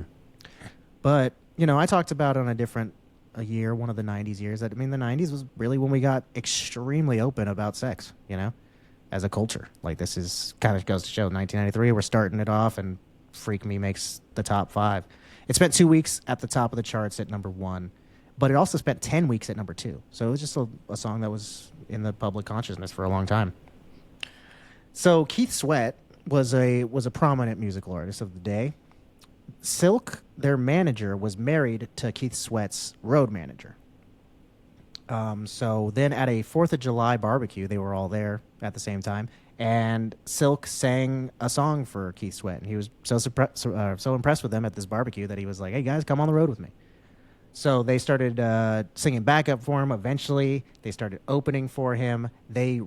He wrote and produced their album for them and got them a deal with the label that he was on. So he just kind of took them all under his wing and was like, "Yeah, I'm going to make these guys a success." And, he really, ultimately he did. They got a lot of success on this song. This one, though, was not a single at first. So they knew no one's going to listen to this. This is way too erotic, for God's sake. We can't have people driving around with giant boners. So they were like, we're not going to have this one come out. The song that was initially the single was called Happy Days, and it featured Keith Sweat. They were like, we're going to have the one with the famous guy on it that's not super sexual. That'll be the single. When they sent that record out to radio stations, they were like, well, we're playing this one. So they all stopped playing the single and started playing Freak Me.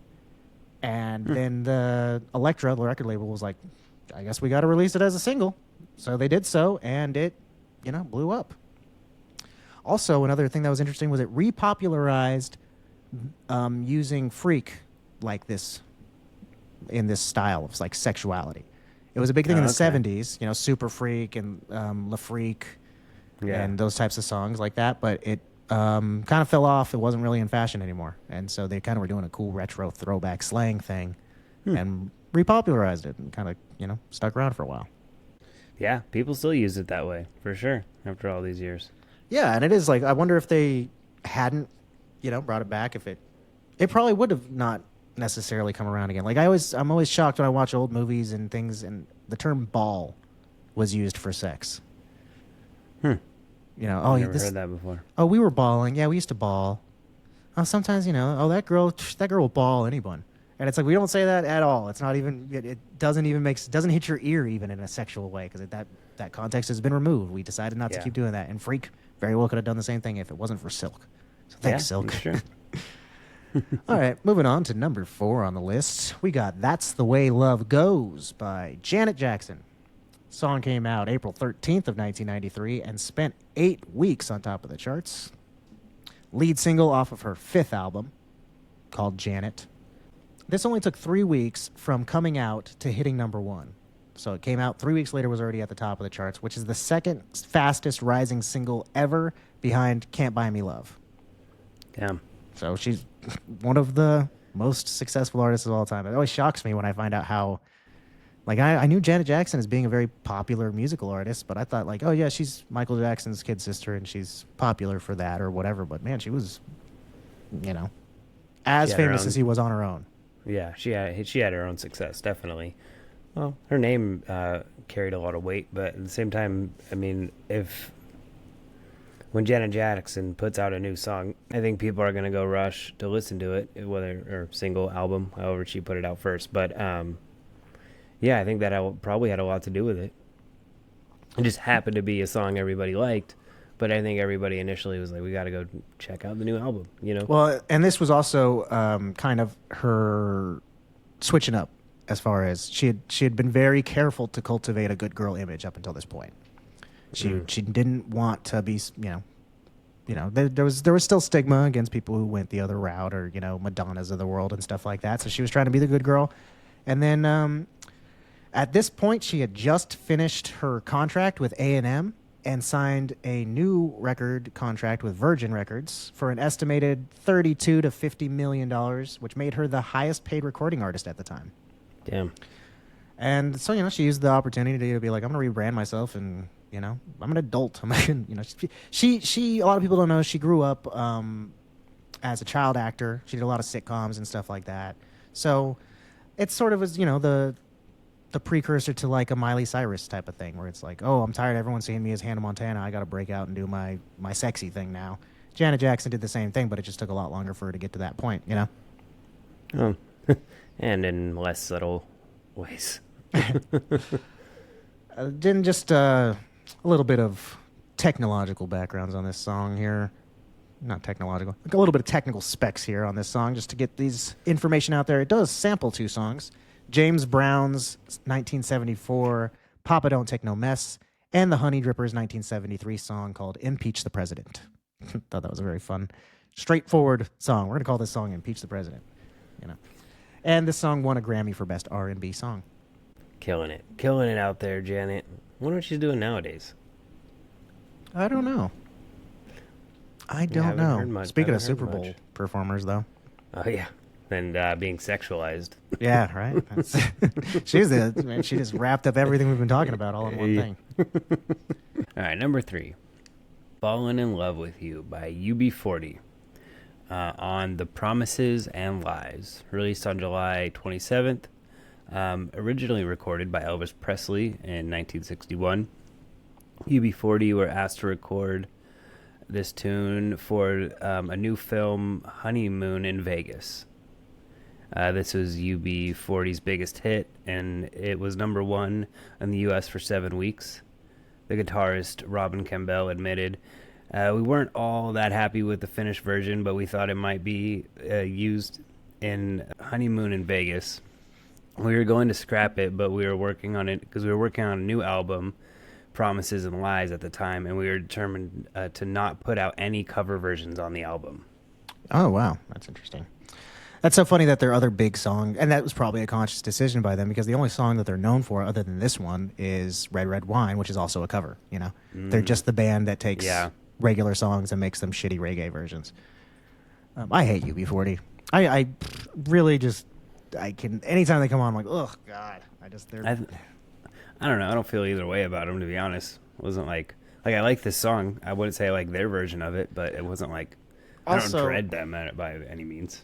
I love new wave stuff from the 70s and the 80s and late 70s especially. Every new wave, every post-punk band had to have at least one, white guy reggae dance hall song on there. And every time it's just so jarring and it's not done well. And it's just like, I like that you're trying to, be multicultural and incorporate other things, but it just sort of, you're not doing it well. You know what I mean? Yeah. This just never comes across super great. So this band is just that nonstop. Just like the Police. I don't like the Police. Like, they're the only Police songs that ever made famous were the ones that sound the least like the Police. Like, when they're doing the least reggae stuff is when their songs make it popular, Yeah.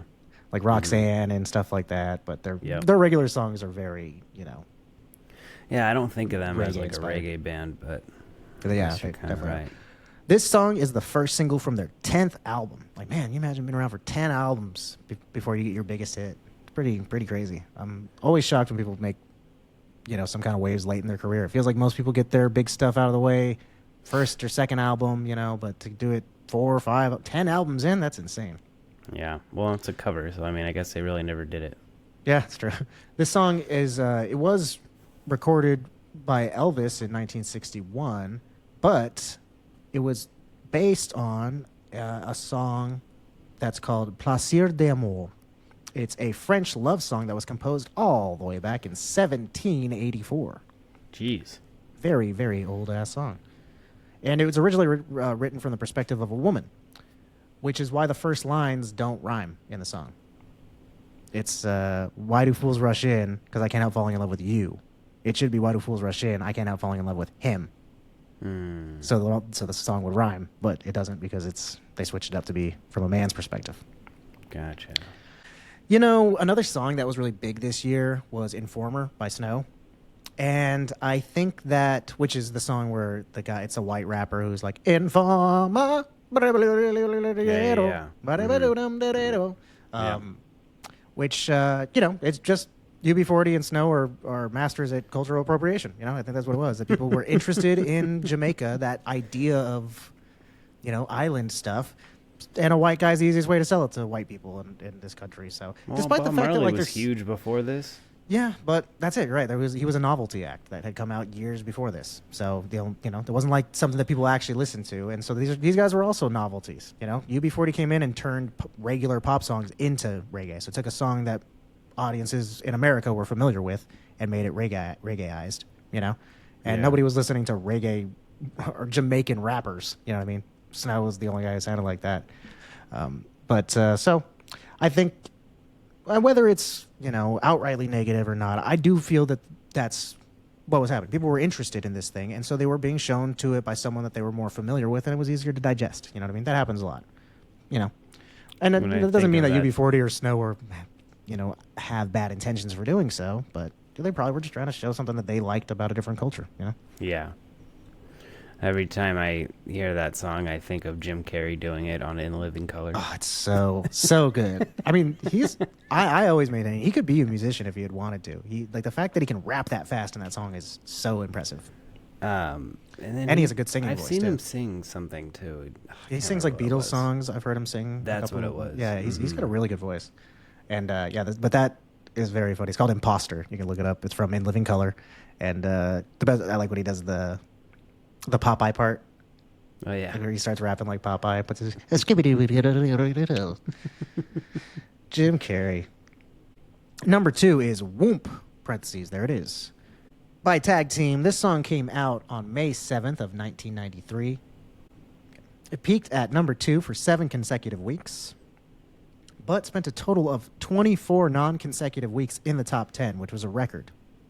Until Tony Braxton's Unbreak My Heart did 25 weeks in 1997. So it held the record for a couple of years, but 24 non-consecutive weeks in the top 10. Damn. This was a debut single by the album of the same name for the band. The song has a little bit of interesting backstories to it. One of the members, his name was Cecil Glenn. He was the main DJ at Magic City in Atlanta, which is like a super famous strip club. And he played the song. He played his own song there at the strip club, and people kept requesting it. So he knew he had a hit. I mean, this Magic City ended up kind of being like a hub for the music scene in Atlanta for a long time. Like that's where people would come and test out their music. It's kind of an interesting thing. It was just like the big club, basically. And so people liked his song, so he knew he had something on his hands, And they couldn't get a record deal with anyone. They tried constantly to shop the song around. No one wanted to work with them. They were seen as too controversial, too provocative. Their sound was super different than what people were used to hearing. So they just couldn't get a deal anywhere. So he borrowed $2,500 from his parents and pressed 800 records, which sold out just strictly by word of mouth. Then he was talking to somebody, I think at Mercury Records, an executive who told him, listen, there's this guy, Al Bell. He used to be a record executive at Stax. Now he just started his own record company called Bellmark Records, and they're not doing too hot. So you should probably give him a call. If anyone's going to give you a deal, it might be him. He's actually a well-known guy. His company's not doing too great, so we'll see what happens over there. And he signed them without even hearing the song. They spoke on the phone, and there's a quote here that says, "I don't need to hear the record, I hear it in your spirit." Which just tells me his record company was doing really bad. Yeah. It's just like, got a phone call where he's like, "Hey man, I sold like 800 of these things around my town." He's like, "Okay, come on in. We're going to record this thing and put it out." Like, "Don't you want to hear it?" "Nope, I can hear it in your spirit. You're one of those guys who got to go get it." Blah, blah, blah. It's like, this guy just was signing anybody, you know? I just picture him in an empty room twiddling his thumbs, waiting for the phone to ring. You know, as soon as it, "Hey, you want a record deal?" You know? He was like getting ready to foreclose. Yeah, Turn for off sure. the lights, and then he got that phone call.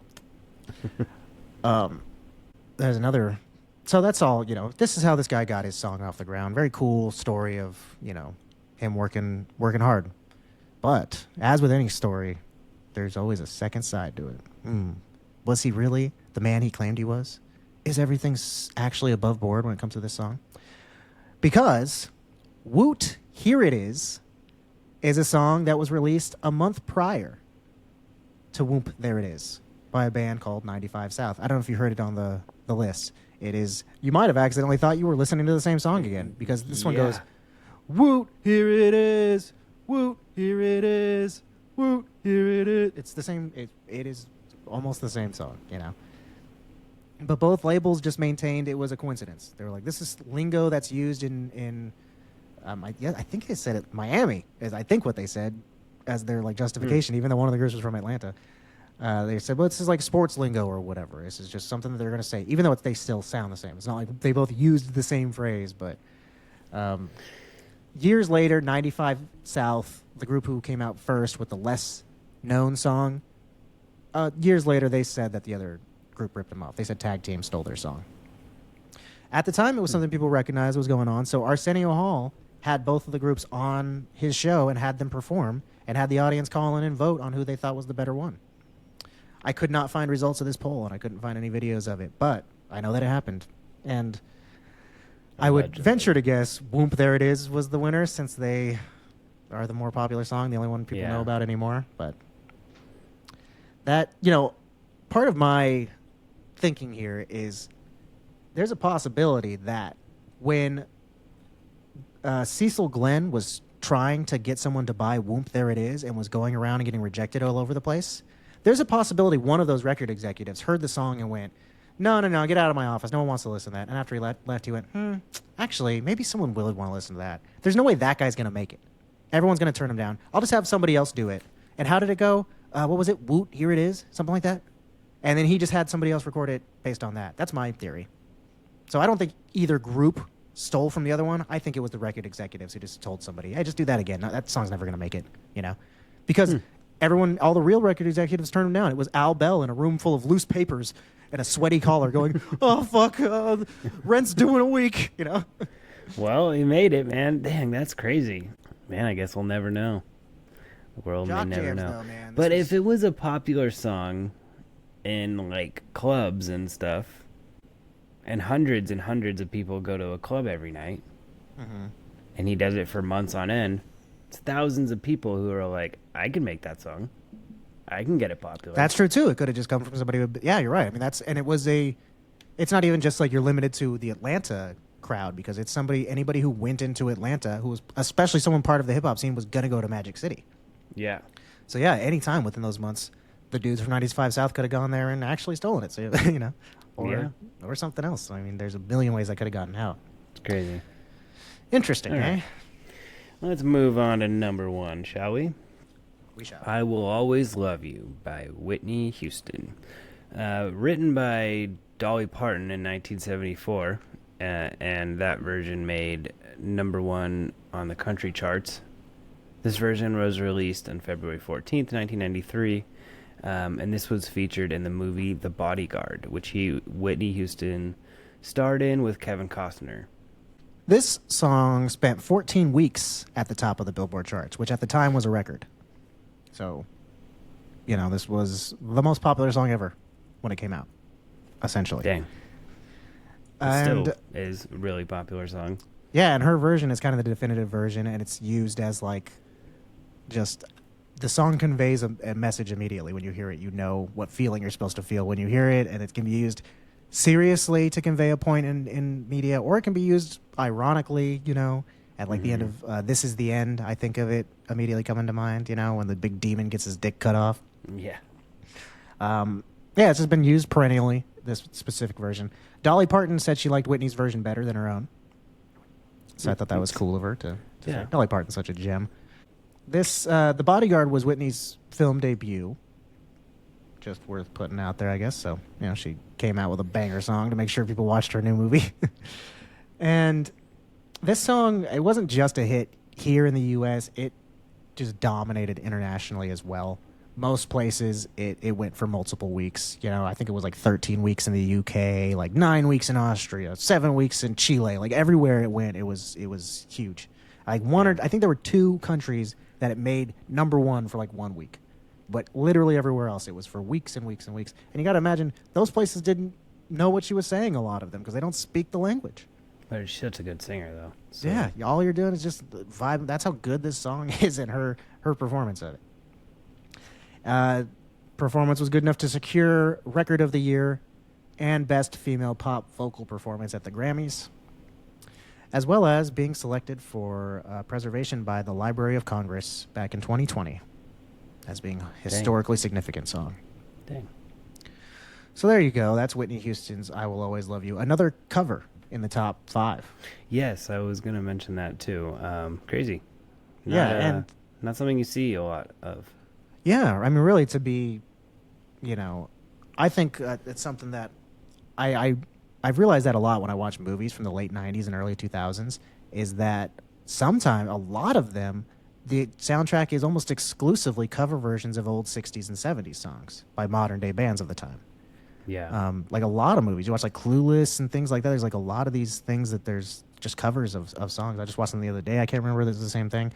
And I realized, it's because these kids were in bands. So they were discovering old music and then going, hey, I want to play that and put our spin on it. But there's no bands anymore, You're not going to cover Three Dog Night by yourself when that's not how production works anymore. You know what I mean? You're just a singer by yourself on the microphone, like singing to their track, or like what would you do? Like have it just be electronically produced? There's no need to cover songs anymore. You can't do that the same way.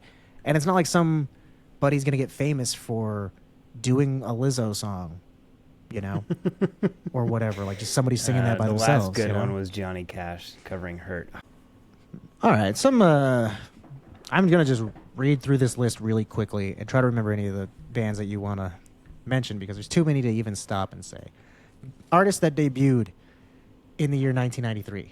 Radiohead, Shania Twain, Sheryl Crow, Faith Hill, Toby Keith, R. Kelly, Tool, Counting Crows, Cranberries, Bjork, Fat Joe, KRS-One, Frank Black, 311, Rancid, Built to Spill, Shaggy, Liz Phair, Amy Mann, Diggable Planets, Toni Braxton, Jamiroquai, Everclear, Verve Pipe, Collective Soul, The Verve, as well as Verve Pipe, UMI, Lords of Underground, Souls of Mischief, Archers of Loaf, Breeders, Belly. They started to get a little more obscure as the list went on, but, some of those. I think it's crazy. Shania Twain, Sheryl Crow, Faith Hill all came out the same year. That is crazy. That's probably why popular. I would get those ladies confused a lot when I was a kid. Like, I know they don't really sound alike or anything, but they're all just, Well, now it makes sense because they're all popular at the exact same time. Yeah, they all came out the same day. That's so weird. Snoop Dogg. Think you said that one. Radiohead. Those are probably the. Radiohead, yeah. Snoop Dogg's debut album came out, I guess, by himself. I think he had been releasing music prior and coming out on some other people's stuff. But yeah, this was his first album by himself. Yeah. Same thing with like people like KRS-One and stuff. That was his first solo album. Mm-hmm. I would have thought, even though I've listened to that album, I thought it was earlier than 93. And then Fat Joe, I think I would have thought he would have come out a little later than 93 too. I didn't realize he was so oily on. Jamiroquai, I thought was, I knew he was still around, but I just thought he was older than that. Like his music feels older than that. It does. I definitely agree with you there. It does feel like it could have come out a lot earlier. There's the ones that are towards the bottom of this list that came out but were not in the top 100. There's some shockers, Creep, Gin and Juice, All I Want to Do, Cream by Wu-Tang Clan, You got like Are You Gonna Go My Way by Lenny Kravitz, Heart Shaped Box by Nirvana, and then some of the ones that are just so synonymous with the '90s that also weren't nearly as popular as I thought. Low by Cracker, I'm the Only One by Melissa Etheridge, by the Crash Test Dummies, Mr. Jones by Counting Crows, Shine by Collective Soul. Like these are the songs that when you turn on a '90s rock station, you're gonna hear all of those. Yeah. But they weren't popular on the radio at the time. Salt and Pepper. Yeah, Shoop. I thought that was. I think it might have come and done better in '94, but in '93 it came out and didn't make the charts. That Wasn't that an was immediate hit. no, yeah, shocked me. Yeah, Nirvana, Heart Shaped Box. Yeah, super surprising. Yeah, especially when you look at the number 100 song on the list. It's number 50 on our Spotify.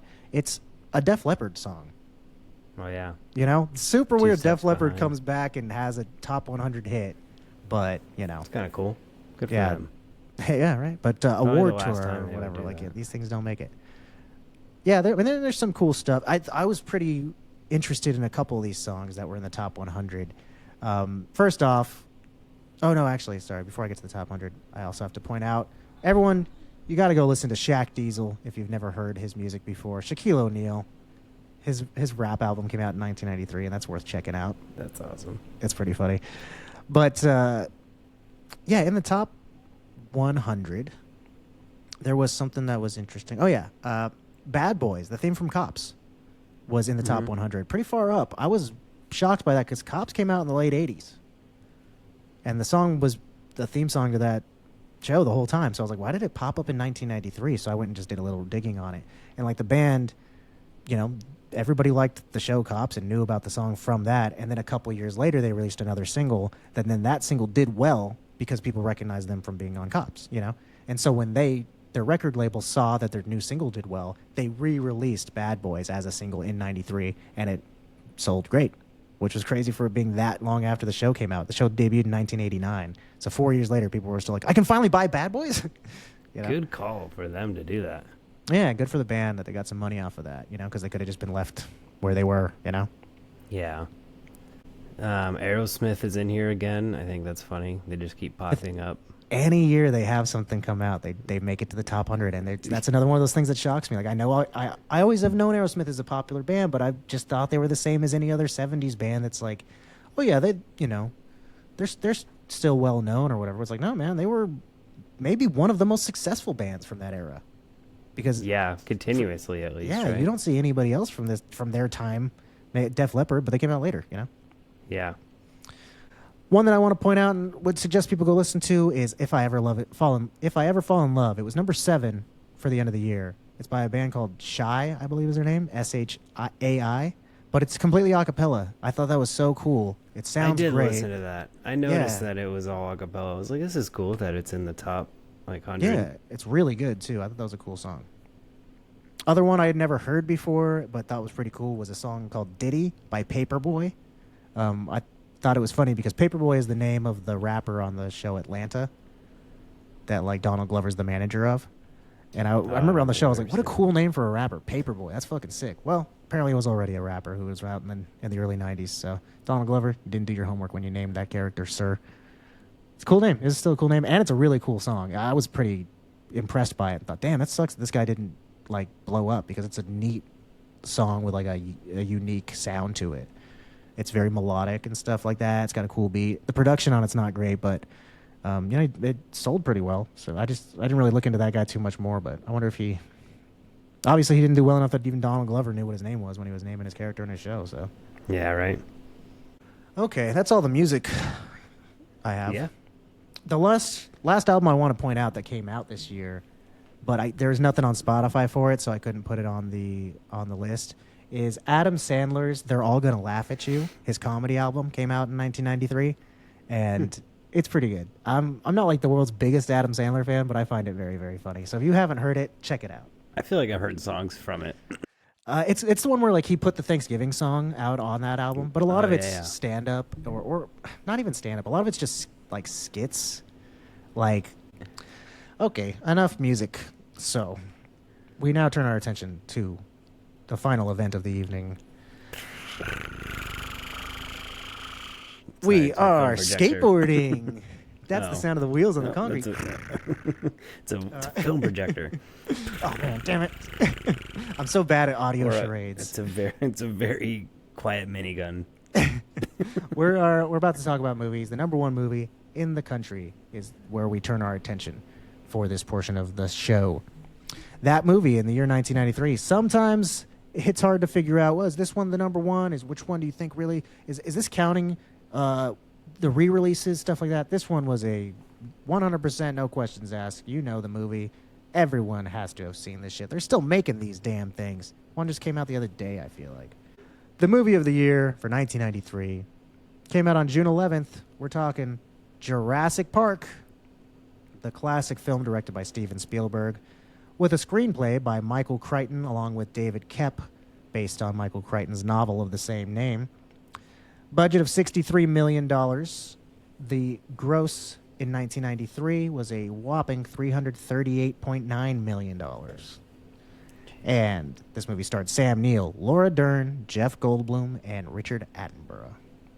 Jurassic Park. One of the most excited I've been to turn on a movie this podcast. Good. I love this movie. Do you want to give it a synopsis?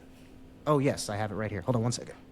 Okay, if you somehow don't know the story of Jurassic Park, I don't know if this is going to help you, buddy. I'll read it for you anyway, though, folks. On a remote island, a wealthy... Okay, sorry, I do want to also say, I specifically, when I was looking for a synopsis for the movie, I was like, it's always hard to tell. Where do I want to go? Amazon, or is it going to be the best on IMDb, whatever. So I decided to turn to the VHS. This is lifted directly from the back of the VHS case. On a remote island, a wealthy entrepreneur secretly creates a theme park featuring living dinosaurs drawn from prehistoric DNA. Before opening the attraction to the public, he invites a top paleontologist, a paleobotanist, a mathematician/theorist, and his two eager grandchildren to experience the park and help calm anxious investors. However, their visit is anything but tranquil as the park's security system breaks down, the prehistoric creatures break out, and the excitement builds to surprising results. Gotta tell you, back cover, wasn't too surprised with the results of the things you listed. Like, maybe I'd be surprised that they got out or something, but when you say the security system broke down, the creatures break out, and the excitement builds, there's only one way it's going. Like, they all have tea parties. Yeah, I guess you're right. This is probably the least surprising result. They eat everyone. What the fuck? They come out and they go, "Listen, humans, we must discuss what you've been doing to us. Goes against the nature of God and man. Jeff Goldblum is right." You guys never heard of chaos theory? Please put out your hand. Watch as this water droplet falls off the left side. Now where will it go next time? Did you read the book ever? No, I didn't. I saw that it came out a couple years prior, and I thought maybe I think I might read it the year that it came out. Although I feel like I might have actually tried to read it in 1993 if I was like, ooh, a movie's coming out based on this book. Who knows? So I could have, but 1990 is when it came out, but the book is so good. It's amazing how good it is. Is it a similar, like, the morals of it and things like that? Is it harsher in ways, or does it have different things to say?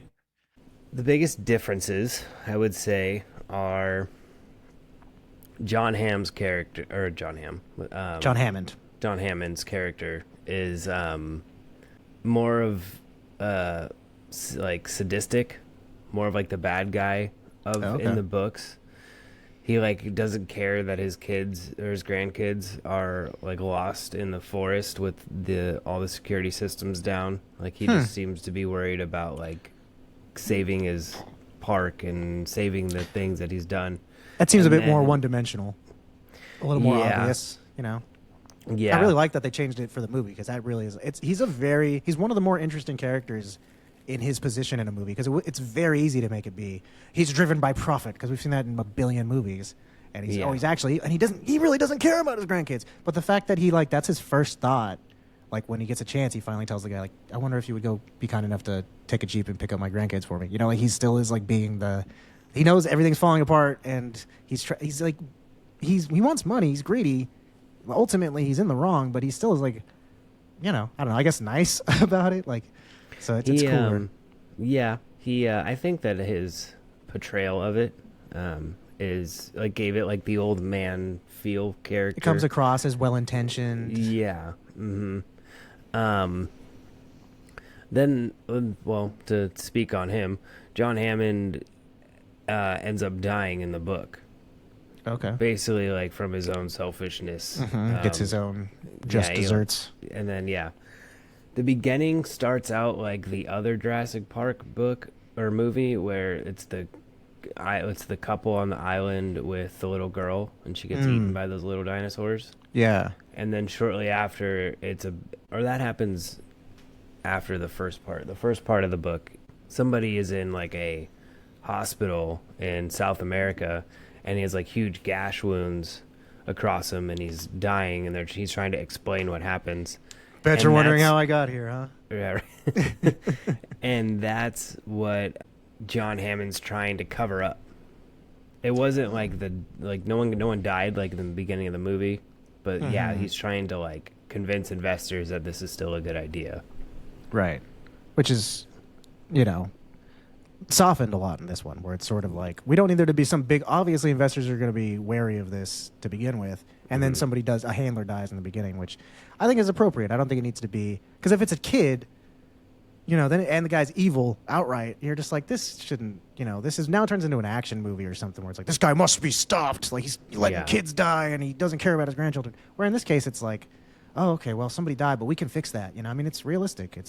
Although, I guess the other version is probably realistic too, unfortunately. Yeah, it's a really, really good book. I definitely suggest it. There are a lot other, differences. Those are the biggest ones. Characters, like they do in all movies and adaptations, they combine character elements together.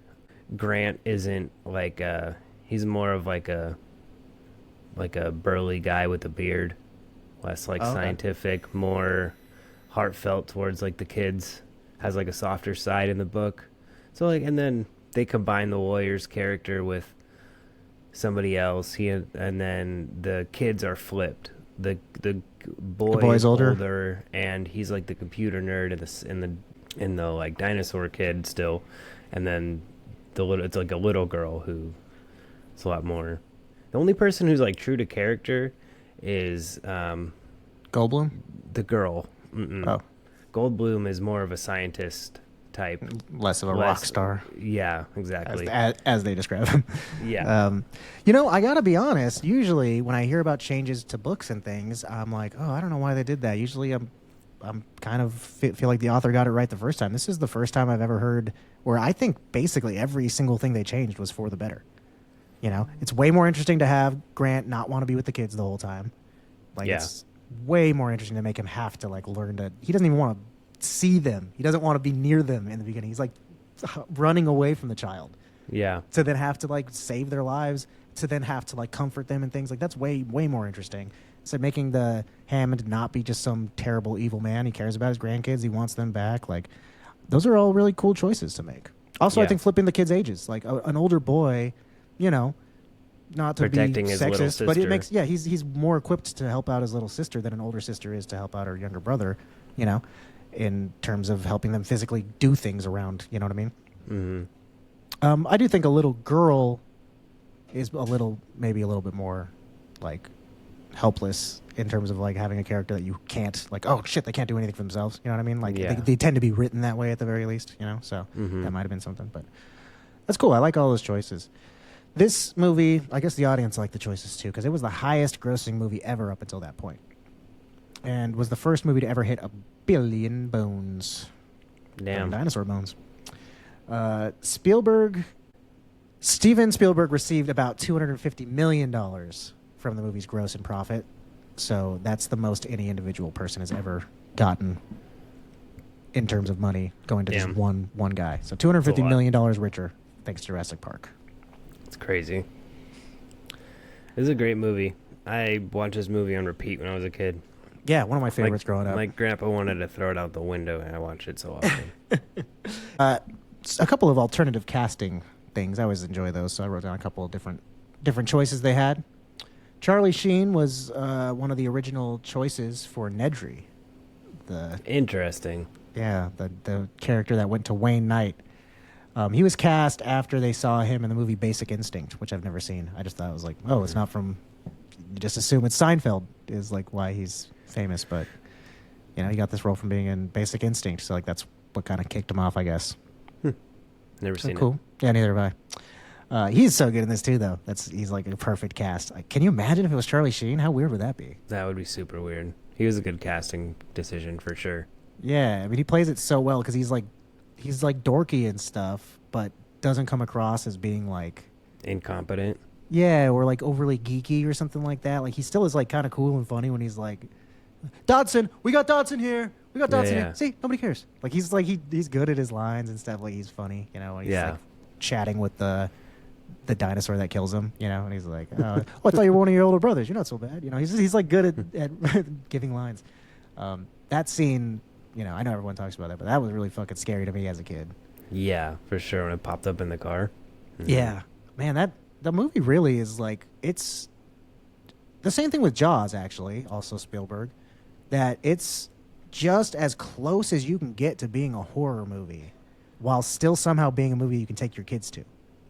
Yeah, for sure. Both of them are like you really are not wrong if you call either of these movies horror movies, and I think it's the fact that they're like animals that make it less of a scary thing. But it's like, man, they're being stalked and like hiding behind the corner, and the things jumping over them, like their lives are in mortal danger. They're and you're like sitting being there like hunted the whole time. yeah, you're gripping your seat, and like the only difference is if you make it way less of a dangerous thing that's in the room with them, a guy with a knife, as opposed to like a murderous creature that can tear through them in a second. Like it's just a guy who has to chase them. Now suddenly it's a horror movie, But like a literal monster with fangs in its mouth and claws and stuff like that. Now, it's an action movie. We can say, let's take the kids. They'll love it.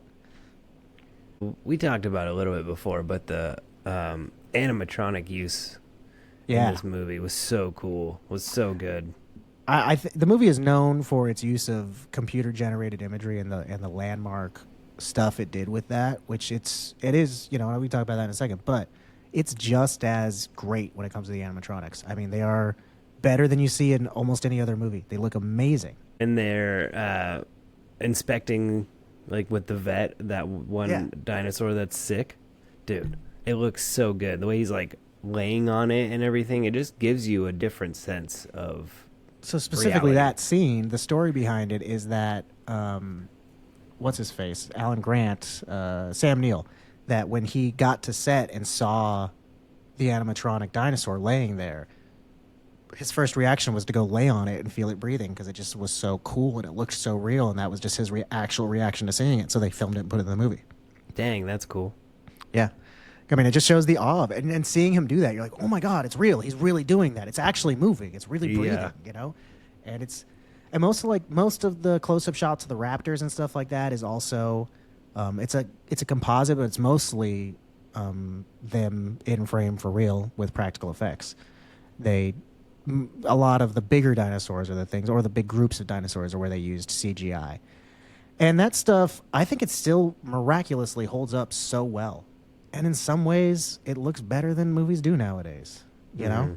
I think things are too shiny now and like too much detail, where this is like things are far enough away, like we can just make it kind of a matte color and it looks realistic. I don't know. Yeah. I don't know. I think that just there was also a weird time frame between I don't know what to call it, but like between special effects. Like there were special effects now, like that in 1993, and then there's special effects that are going on now in 2025 that are just like, I feel like they're two different concepts. I don't feel like they're using an improved version of it. I feel like they're using they're just doing a different thing. Totally different thing than they were back then. That's like, how my intro, what I was talking about, I mean, the same kind of thing I feel like happens with music a lot of times, where it's like production goes from this thing where they had to like put so much work in, but it made magic possible. And then there was a thing that now a machine does all that, and now you can instantly spit it out, and things just got worse. Like there's not, you just now can, when you start at this base level and then, we can build from there. But I think that part of it is earned, and takes, I don't know if it, but something we do know about this movie is there was a lot of money went into this. This was cutting edge stuff, a lot of time, a lot of money and effort, and this was breaking barriers, you know? So this was like something they took seriously, and that's why it looks great and still holds up. Versus stuff now where it's like, well, we know the technology. We know what we can put into it, and we're going to figure out how to do it for as little money as possible. And it's not like, oh, let's make it cheap or whatever, but they're saying we're not going to put in all of the effort and money we can. And this guy, you know, he's one of the biggest directors in the world. He's proven to be, so we're going to put everything we can here, you know? Mm-hmm. And now any director can get some CGI to do in their movie, you know, and a lot of times they are not able to use practical effects. They're told, no, it's cheaper to go this route, you know? So yeah. Mm-hmm. It's that, yeah, we kind of started just buying into the spectacle of things, going, oh, we can reproduce the spectacle. That's easy, you know, as opposed to the fact that it was the art. The art was creating the spectacle. That took time and effort. Well, they knew that they could, but they never stopped to ask if they should. That's a very, very good point. It's sort of like a fireworks show versus a drone show. I'm never going to be that impressed by a drone show. I'm like, oh, cool, you flew things around in a pattern. But every fucking time I see a firework that's a smiley face, I'm like, how do they do it? How do they make sure it exploded in the air? Somebody had to form that down here, and they had to figure out how to make it happen up there.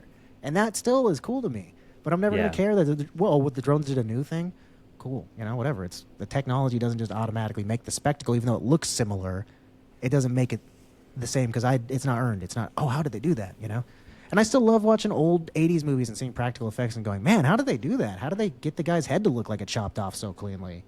I don't know. Now I see a movie and I'm never watching it and going, how did they chop that guy's head off? Oh, I don't know. A computer did it, and I know that immediately, and your brain knows. And they put a green burlap sack over his head. Yeah. And it's not, your brain just automatically recognizes it as that, and that pulls you, you know, I guess it's like the intent is to not make you think about the movie and how it's made and stuff, and you're just watching the story. But I think for so many people, the movie making is part of the magic, and even if people don't realize it, I think that still matters to them, even if they don't know that, and that's why people don't like movies anymore as much as they used to, you know? Yeah, I agree. Good job, Jurassic Park, for being really one of the last great examples of actually putting in a ton of effort to make the spectacle, to make the style equal to the substance. Yes. Okay. All right. What of 1,993 bones? 1,993 Jello pudding cups. Or not pudding, Jello cups. Jello molds. Yeah. 1,993 Jellos. I don't know, man. I like this movie a lot. I'm going to say 1,893. I was thinking the same thing. I was going to say, like, I don't know, 1,900. We'll just have a quorum for this week. 1,893. That is the official rating of Jellos for Jurassic Park. So now, it's never in dispute again. If anyone ever asks you, hey, how many Jellos is Jurassic Park? You can say, oh, it's 1993, indisputably. There was a quorum. Man, just like the music of this year, there's so many movies, you know? Yeah. Just so many all-time classics. It's hard to even get through the list. Got to try to just go one at a time, I guess, here. We're looking at some critical darlings that came out this year. I think the biggest one is Schindler's List. Yeah. I've never seen it. Have you? I haven't watched it since forever. It's been probably since I was like 12. Like, I haven't seen a movie in forever. But yes, I have seen it before. One of my favorite movies that came out this year is Tombstone. Great movie. Fantastic. Probably one of the best movies ever made. One of the best Westerns, hands down. Probably the best Westerns, hands down. Like, it's the best modern Western, for sure. Yeah, there are old ones that are good, too. One of my favorite movies that came out this year is Dazed and Confused. Fantastic. Yeah, I love that movie. I mean, I try to show it to people, and I don't think it resonates with people because it's not really a storyline. They don't really like do much. I miss movies like that. Just kids like hanging out, and I fucking love that movie so much. And it's so cool because when you think about it, it's like it's just such a cool movie to sit there and go like, oh yeah, there's the part where they're like in the bedroom and they're like, and the guys come with the kegs. Oh, and then there's the part where they're like in the pool hall and like. Then he goes and has to buy the beer, like with his, he has to pretend he's 18. Oh, there's a part where like they're all running out of school. It's like just a bunch of cool ass parts, you know? Yeah. And each one is just really fun and memorable. The part where they're all getting hazed, the part where they're all at the party in the woods. Like, it's such a good movie, man. I'm going to have to rewatch that soon. One of the movies that came out that's not super well known about, that I will just highlight a little bit, Benny and June. I remember loving that movie as a kid. It stars Johnny Depp. And he's sort of like a weird, he's probably autistic nowadays is what you would call him. Back then, he was just a strange guy. He really idolized Buster Keaton, so he like barely ever talked, and he did a lot of physical comedy.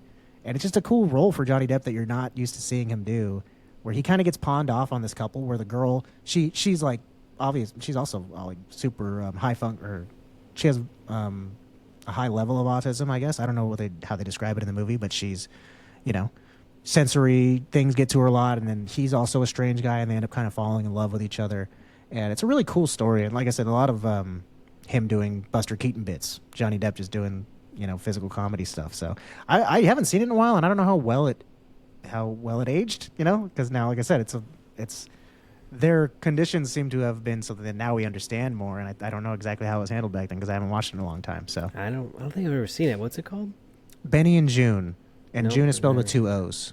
never It's seen very it's an unknown movie, but it's cool. I liked it as a kid at least. You got for Mike Myers, you had Wayne's World 2, as well as So I Married an Axe Murderer.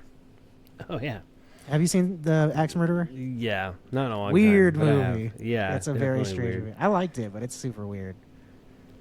Yeah, you get a lot of Austin Powers vibes from it because he just kind of has the same Well, Scottish accent. Yeah, he and, does like, his dad in the movie where he's got the Scottish accent, and Yeah. it's the same voice as Shrek and Fat Bastard too. Like, it's, yeah.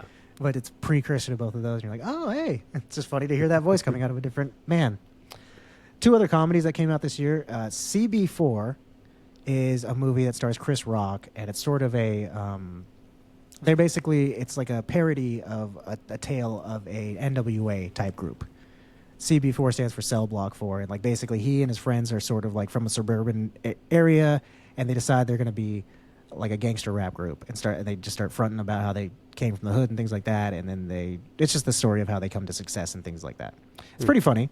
It's also not super well known, and the songs in it are pretty good too. The same year, we also had Fear of a Black Hat came out, which is sort of a mockumentary parody of an NWA style group that, you know, rises to prominence. But the only difference is that they actually are who they say they are in that one. But it's basically Spinal Tap, but for rap music of the 90s. It's kind of And- cool.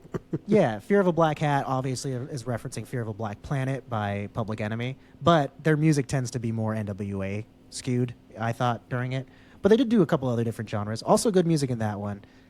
It was. I just watched that one for the first time the other day. I'd seen CB4 a while ago, but Fear of a Black Hat I watched the first time. I thought it was pretty funny. It's pretty good, but it is almost a direct ripoff of Spinal Tap. Like, their managers keep getting shot as opposed to the drummer keep dying. There's like an early scene where they show up and they're mad that their name on the marquee outside is special guest as opposed to saying, you know, their name. I think it's Black Hat or whatever. Oh, their name is NWH. The H stands for hats. But anyway, there's a good movie. So I just thought that was interesting that those 2 very similar movies came out the same year. Even back then, you know. Menace to Society, Oh, such a good movie. such a good movie. The Nightmare Before Christmas, A Bronx Tale. Oh yeah, I want to say I thought it's funny for kids at Halloween time. You get a plethora of choices this year that ended up being some classic movies. Hocus Pocus, Nightmare Before Christmas, and Addams Family Values all came out this year. Well, Oh, sick so year to good. be a kid at Halloween time, dude. That'd been such a cool time in the theater to see any of those. Speaking of Halloween-y type movies, horror movies that came out this year that I would like to highlight. Leprechaun's a pretty well-known movie. It's kind of silly, but it's all right. A lot of kind of silly movies, actually. Leprechaun, Army of Darkness, the silliest of the Evil Dead movies. Ed and His Dead Mother is an interesting one I watched recently. It's a horror comedy starring Steve Buscemi, who like wishes his mom came back to life, and then she does, but it's like doesn't go the way he was hoping. Zombie. Yeah. And then the one I want to highlight the most, everyone please go check it out, is Dead Alive, otherwise known as Brain Dead, by Peter Jackson. And it is one of the slurpiest, sloppiest, goopiest, gloppiest horror movies ever. It's just utterly grotesque. I love it so much. The end scene, it just ramps up as it goes along, gets more and more ridiculous and gruesome and violent, and There's a priest who, one of the best lines in the movie is where he goes, "I kick ass for the Lord." Like, it's just a stupid, fun, crazy, campy movie, and the end of it is outrageous. It's sort of like The Substance in a lot of ways, and I think if nobody has seen anything but from Peter Jackson other than his Lord of the Rings style things and King Kong, you're in for quite a shock. So check out Dead Alive. One more I wanted to shout out was Cool Runnings came out. Oh, yeah. Yeah, Cool Runnings. Feel the rhythm, feel the rhyme. Get on up, it's bobsled time. A lot of kids' movies came out this year that were pretty good. My Neighbor Totoro, wonderful anime. As well as Free Willy. I mean, that movie was huge back in the 90s. Oh, yeah, super popular. Came out with multiples. Yeah, Homeward Bound, another one with animals that kids loved back then. The Sandlot, that was an all-time classic in my household growing up. The baseball movie. Yeah. You're killing me, Smalls. Oh, that movie's so good. Classic. Another one that my family liked a lot was We're Back, a dinosaur story. So to speak about kids liking dinosaurs, this was a movie that starred John Goodman as a Tyrannosaurus who, like, it's a cartoon, and he is pulled back from a time machine. He gets put into like modern day New York. I've seen that movie. I like that movie. I loved it as a kid. Or something like that. And then they go to like a really scary circus and they get turned into monkeys. It's a weird cool movie. It's very, very dark and scary, but it's cool. I loved it. And then you got like Teenage Mutant Ninja Turtles 3 is a historically like a bad movie, but I loved it when I was younger, where they go back in time. Another time travel movie with reptiles. They end up in feudal Japan and become like samurais. And then the Super Mario Brothers movie. That's also another historically... Yeah, it's historically bad movie. Yeah. The live action one, right? Yeah. Yeah. That's another one, man. I liked it when I was a kid. I just liked how much of a weird world it built. I haven't seen it in so many years. I'd love to rewatch that movie. Forever. Bob Hoskins and John Leguizamo and Dennis Hopper. Like a lot of people in that. Yeah. What would you keep from all of these fantastical tales and games and TV shows? Oh, if I had to save one thing and everything else disappears? Yeah. And maybe you want to keep the Super Size Me meal, Maybe that's something you're passionate about. Well, that's a hard question now. Is if we save something that's been removed later, like if history still kept repeating itself or going on as normal, then like in 2005 or whenever Super Size Me came out, did they still take away the Super Size Me meal? I don't know. Oh, we'll have to consult scientists. Yeah, Timeless Tony will have to tell us. He knows the rules. Okay, for me, I'm going to save Dead Alive. It's been a while since I've saved a weird horror movie. I like to try to save obscure things that people probably don't know about. So sorry, folks, you're gonna have to watch this really gross movie. I want to save the Jurassic Park movie. No, scratch that. I want to save the Sandlot. Oh, okay, cool. I like that one. I was deciding between the two, but I want to save the Sandlot because it's still one of my favorite movies of all time. I love that movie. I love baseball, and it really hits home. Yeah. They made, like, a lot of those kids, they really put a lot of effort in their performances, and you can really see they swung for the fences, So I'm proud of them. I do have one fun fact about that movie. The Benny the Jet, the older version of him? Yeah. That's Benny the Jet's actor's, the little kid. That's his older brother that plays him. That's really cool. I didn't know that. And I didn't either. The other day. That's neat. That's a pretty cool thing to do. I was like, but they do look a lot alike. Now it makes sense. Yeah, that's cool. I'm happy to hear that they gave him a job. Yeah, man, I really like that movie. Now imagine we're in a world now, because there's no Jurassic Park, that we're on like Sandlot number 18 or whatever now. Like there's just different kids keep on getting recruited to play in the Sandlot. I'm sure eventually they'll add dinosaurs into that at some point. Yeah. They have into done a Sandlot sequel. I never saw it. I feel like I have. It was one of those direct-to-video things that was very popular back then. Mm-hmm. But I never got around to watching it. I tell you one thing, I don't think it came out in 1993. Yeah. Because that's the year The Sandlot came out. It would have been wild to come out with the sequel the same year. Hey, this is doing pretty good. We got to get to work. Got to capitalize on this. Okie dokie, 1993. Really, man, a great year. What a fun year this was. I kept just digging up more and more stuff that I was excited to find out about. And some things I wasn't so excited to find out about. Looking at you, David Koresh. Yes. And the FBI. Shame on both of you guys. Nobody did well this year when it came to that Waco siege. Seriously. But I am, I'm ready to get back into modern day life, take care of our responsibilities. I can hear one of your responsibilities currently in the background. Yeah. So you better get on that. The cries are so loud they're coming back from the future into 1993. Or wait, are we in the future now? I guess we're in the future now. Okay. Well, I know when I think about the past, the words that come to mind in my head, probably same as the ones that are in your head. That we wish we were then. Bye-bye, folks.